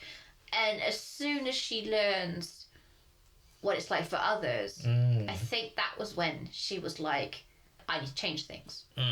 Because in the very next scene, she was like, things are going to change around here. Yes. This is when she starts taking initiative. I think that's her growth. And I think that is what Barbados's real role was in this movie. It was more for Bala's development than Z's in the end, I think. Yeah, that is good though. So he kind of helped develop both of them. Because I knew the Barbados moment carried weight. There's just like crazy how it's many, many, many scenes later and it's still important. He had a huge influence. I think it was quite well done. It's one of those moments you see very rarely done so well. A character lasts for all of like a minute. Yeah, they are pivotal to like everything. Well, not everything, but key characters. Like, basically every movie there's a lot of tropes. Yes. But every trope they do is done really well. Like the rebellious princess trope, an annoying trope, done well. Because there's a point to it. Like the good character or the saviour dying. It makes a massive, massive influence. The trope's done well. The characters are good. It's just Z. Yeah. Every other character I like, except for the ones I'm obviously not supposed to like. Every other character I feel and understand their character development. I see where it went. Z, it's just, it's kind of there, but it was... He kept going. He kept regressing. He kept taking one step forward and two steps back, and then all of a sudden he's reached his destination. And I'm like, I think we missed a scene here because he was going backwards the whole time. Yeah, he just went backwards and he walked there. He just moonwalked all the way there. He definitely regressed an awful lot. Yeah.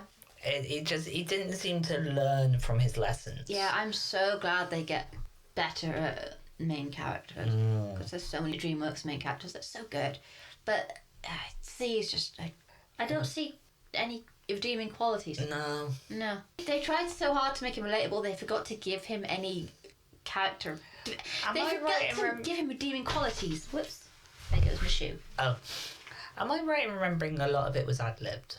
It definitely sounds like it. Are we blaming Woody Allen? I'm happy blaming Woody Allen.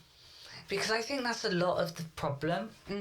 Ad-lib works, but it works well when you got a good editor.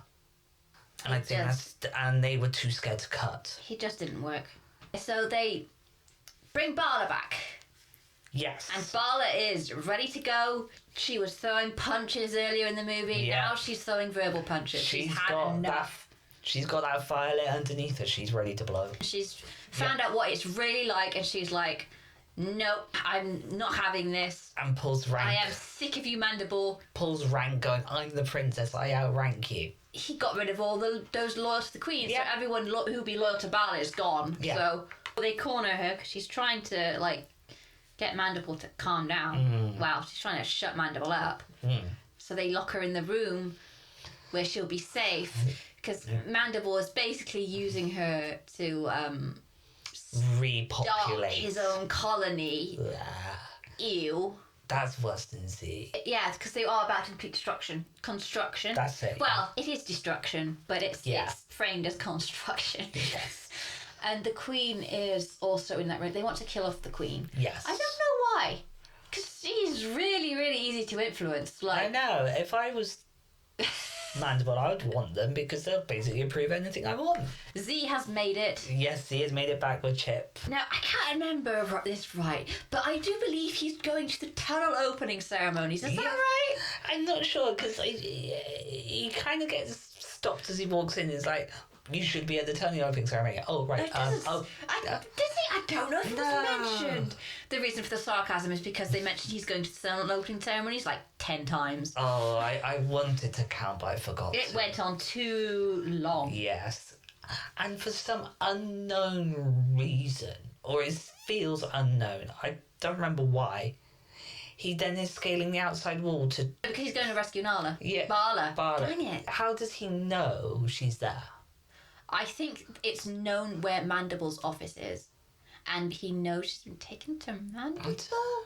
That's my assumption. I think there's actually a few scenes here. Because there's a scene later where I'll say when I get to it. But he is on his way to rescue Bala for once doing something. Here we go. This is the third time he takes initiative. And it's finally selfless. Yes. It's again another don't think, just do moment. He just comes and goes, I'm going here. He's finally doing it for other people. Yeah. We're finally showing some character development.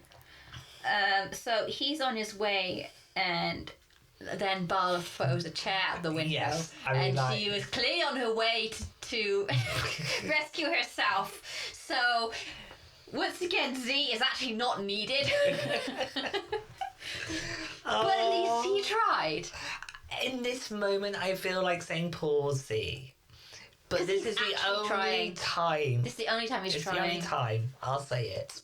Yeah, and then she's like, oh, you came back for me. And then Z says, the second most annoying line he says in this one is because he wants to ramble. And he's like, oh, yeah, I like you or something like that. You're a little combative, but we can work on that. Oh, God. Excuse me, that is her best quality. Yeah. Especially just after the scene where she is being a badass princess.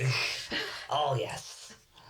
The baddest of them all. Yes, she is being awesome, and you're like, oh, we need to get rid of that combative streak. Excuse me, the heck out of here, you creep. She has put a lot of the Disney princesses to shame. Yeah, she's being awesome. But Z doesn't appreciate that because he sucks. Ugh. But anyway, they discover what the plan is. Quite easily, actually. Yeah, it's all lying around conveniently. It's 2 pieces of paper. But they realise we need to go stop this. I need to go talk to my mother, says Bala. The Queen is in the middle of a speech about how, you're essential workers, you did such a good job. The Queen does not even question when she finds out that Mandible is evil. She's like, oh, yeah, makes sense. Not even slightly surprised. You should have seen this. I bet she had. I should have seen that coming. Yeah. I bet you it's that meme of palm to forehead of various varieties that you see so often. It's like, yeah, I was blind. Weaver and Azteca are one of the few that are still working on the tunnel, about to break through. Yeah. And Z comes running in and tells him to stop, and then Darg's supervisor is there. Ugh. And he says, on whose authority? On your own authority. You're going to drown, you absolute bumpty. The supervisor slams a pick into it, and the dam breaks, literally. Well, it's not a dam, but it breaks. Yeah. And in comes the insurgents of water. Yes, and the Queen was right in the middle of it. We all need to calmly leave. Cue someone yelling, "Run for your lives!" And I find it really ironic because someone says every ad for himself. And I'm like, oh, now you're being individual when you least need to be. Meanwhile, Mandible and Cutter with their troops have sealed off all the exits. They have sealed off all the exit, and we have a moment with Cutter showing some character development. Where he's like, all these workers did this? Are you sure they're weak? Because they seem to have done everything for us. And Mandible's like, blah de blah, I'm better than you, blah blah blah. I don't even care what he says. You can guess what he says. It's basically that. They're all stuck on the high mound, and they're like, what are we going to do? There's nothing we can do. And then Z sees some ants that have been like trapped on the edge, and I've noticed that they're doing the thing very similar to the ball, the chain of the ball. And he's like, we can build a ladder, like full circle. Full circle is what I'm saying. Because he was like, I don't want to be part of the ball, and now he's like, I want to be part of it's chain. basically saying I don't want to be the chain. Actually, yes, I do want to be the chain. He's basically saying, I can be myself, but I also need the others. That is what the movie is about. The message of the movie, you can and should be an individual and be part of a society at the same time. Do not be like Z, because Z was really annoying. Do not be like every other ant, because they nearly drowned. Be somewhere in the middle. I think that's how Z is the main character, in that he's an example of what not to be. They weren't trying to do this. No. But he was the anti-hero. Is that the term for someone who you are not supposed to cheer for? Like in Breaking Bad. In Breaking Bad, you are not supposed to cheer for the main character. Yeah, I know exactly what you mean. I think it's the word antithesis. I don't know. I'm going to say anti-hero. If I'm wrong, then I'll look it up and I'll remember to do it properly the next time we talk about it. But he was an example of what not to do, and now he's finally being an example of what to do. Because he's got the charisma to basically say to the workers, come on, let's do this. Yeah, here's the part that doesn't make sense, because he's like, everyone listen to me, and someone's like, who the heck are you? And then I'm Z. No, it's Barla who says he's Z, but it's like, you weren't here for the whole revolution thing. I thought that was Azteca. I thought it was Azteca as well. I was looking out for it, I was like, oh, no, that's Barla. How does Barla know? How does Barla know to use the name? Because it made more sense for it to be Azteca. But it was Barla. Oh, gosh. So, there are a few things that they definitely rushed. There are a few things missing here, like how did Z know where Princess Barla was? How did Barla know to use Z's name, that it would mean anything? But let's just get past that, because a lot is happening right now. They create what I have affectionately called the Ant-nado. Yes, the Ant-nado. They make a big ladder, and they're trying to reach it. Reach the top. Yes, they're trying to reach the top so they can dig up, directly upwards and away from the water. Z is taking initiative. Z is thinking about others. Z is showing character development. It kind of happened out of nowhere, but okay. Yes, things we didn't think we'd be saying at the start of the movie. Yes. So Z also, I think it's worth noting that Z was at the bottom of the ladder.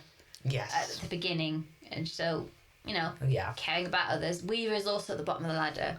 And they realise that they can't reach.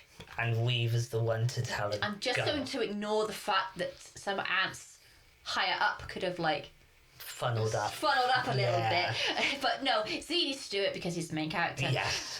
But once again, Weaver shows that he should be the main character by being selfless, taking the risk. He's the one at the very bottom, lifting everybody up. Come on! He's the one lifting everybody up! Symbolism! He is definitely the MVPs. Yes, he is the MVP. But no, Z climbs up, starts digging. His nausea for heights isn't there anymore. Oh yeah, that's suddenly disappeared. Meanwhile, Mandible and his minions, who turn out to not be that loyal when you think about it.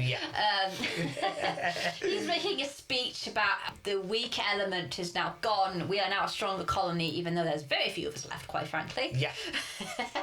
Cue Z just punching out of the almost horror movie-esque of like a like a zombie rising from the grave. That definitely was a horror movie for Mandible. Z falls right at Mandible's feet and he's like, help me up. Mm. He's like, no, you need to die for the good of the colony. Yes. And Z says, what are you saying? We are the colony. Yes. It is a defining line. Yes. But, you know, Mandible's a jerk, so he tries to stab him even though Z has disproved his point. And Which is probably why he's trying to stab him. That's true. And Cutter's had enough and he punches him.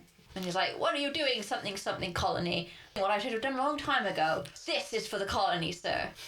Finally.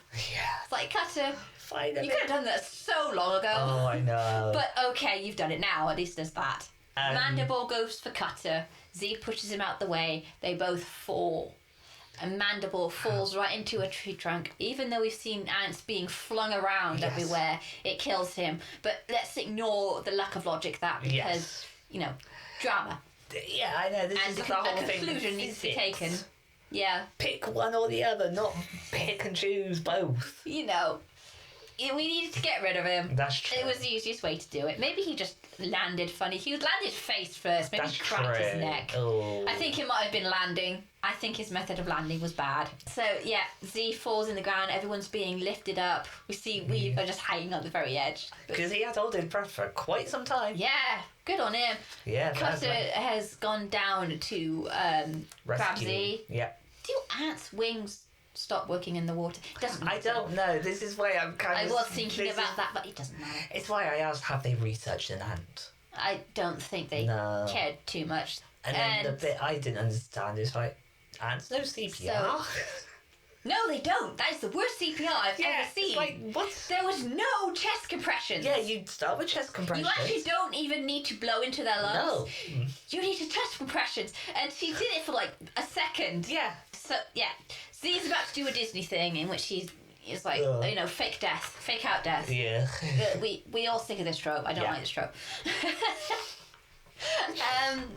Yeah, and he's lying down and Nala like has like a few minutes to go, oh no, Z, wake up please, instead of actually doing anything. And she's like, oh, maybe I should do something. So she just lightly grips his nose and does a and then he's up.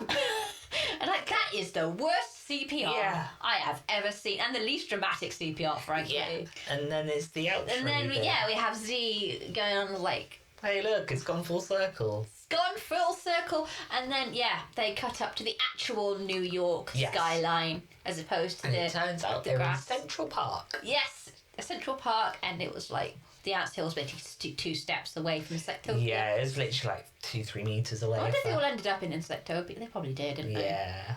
That's not going to be a chosen picnic spot for long, I'll tell you that. No. I think his final line is, turns out where I belong is right back where I started, but this time I chose it. Yes. And I do like that. That is a good line, because it's kind of like, you should be in charge of your own destiny. Yes. You shouldn't be told what to do. No. But you should give a damn about other people as Oh, well. yeah. It's the whole message of... I think we said it earlier. Yeah, you need to be an individual and part of society. Yes, that's how you say need it. to be both. Yes. Like, you cannot be one or the other. It's too extreme if you are the other, because you will be stuck. Also, Z overall doesn't do much, but he also couldn't have, even if he was more of an initiative taker. He could have done everything by himself. You need other people, but you need to be yourself, and you need to show your own initiative. It could be even as simple as asking for help. Very quickly going back to Bug's Life versus Ants thing, Bug's Life also kind of had this message, but Ants was on the ball with it. When I was first showing this to you, I was like, I think Bug's Life is a little bit better than Ants in this case. And then I watched it again properly, and I was like, actually, I think overall I like Ants better than Bug's Life. Bug's Life I liked better as a kid. Yes. Ants I liked better as an adult. Yes, that's kind of my conclusion on it too, because I rewatched Bug's Life myself and I got bored. It's good for a kid. It's fun for a kid. I got bored, whereas with this, what it is Pixar tries not to do too much. But they're like, oh, this is for kids, let's make it colourful, let's make it loud. Whereas with this, DreamWorks one, it was like, it was more for a teenager. We got a message for you. Yeah. It's more for a teenager rather than a 6-year-old. Generally overall, I like DreamWorks' messages much more than any other. They are great at telling a message. They are very good at it. They can deliver one and it will punch you in the gut. Yes. Yeah. Whereas Pixar's, it can deliver the message, but you're like, 3 seconds later, what was it? What did you think of all the movies? Is it good or bad? In terms of DreamWorks, not in general. Oh, in terms of DreamWorks, it's towards the lower end. In terms of DreamWorks, it's a bad movie. Yeah, in terms of movies it's in like... general, it's kind of good. Yeah, I enjoyed it for what it was. Watching it the first time, there was a lot of moments I had to like go, wait, what? Yeah, because... This was allowed? Yes. Because... It's very much... Is this allowed? Yeah, it's like... Say, like... I can't remember half of what I want to say with this bit, but it's very much like... It was so shocking. I don't know if this is common, but basically everyone I spoke to seemed to think that The Prince of Egypt was the first DreamWorks movie. It was meant to be. Yes. Yeah, but people think it was. So Ants is clearly a very forgotten movie. Or it's just not associated with DreamWorks. There is a truth to it. Ants is the first computer graphic movie for DreamWorks. Prince of Egypt is the first hand-drawn traditional. Yes, but Ants was the first that was released. Oh, yes. That's what I mean. I do like the message. So many movies have the message of be yourself. It's like the default message. Yes. But not a lot of movies like, but also care about the people. Yes. Don't be self-centered. I don't think many movies have that, you know? No, they don't, because they stick with the core message and they just stick Yeah, it's with like be yourself, stand out for yourself. That's a good message. Yeah. There's nothing wrong with that message. No. But, Ants was also like, let's balance it out. Let's also talk about what being too much like that is like. And yeah, it was a really unique movie. Yes. It's a good start for DreamWorks. Oh, yeah. It doesn't feel like a DreamWorks movie, I must say. They get so much better. Yeah. Especially with their characters. It's the, what's the typical thing? Awkward first act. I think Shrek was the one that made people properly notice DreamWorks. As I remember watching that. Yeah, that Shrek was the one that everyone was like, now we get it. Yeah. Shrek was when they found themselves. Yes. Yes. So, we've gone on for 3 hours. I don't know how long we want this to be, but it's not going to be 3 hours. Oh God, that would poor you if you do listen to the whole 3 hours. For me, I'm going to have to edit this. So I'm going to have to listen to 3 hours. And it's going to be longer than 3 hours because I'm editing it. Oh gosh. It's been a while. Okay. We'll be back with Prince of Egypt. I don't know how to end this. Neither do I, so... Bye-bye. Bye-bye, dreamers.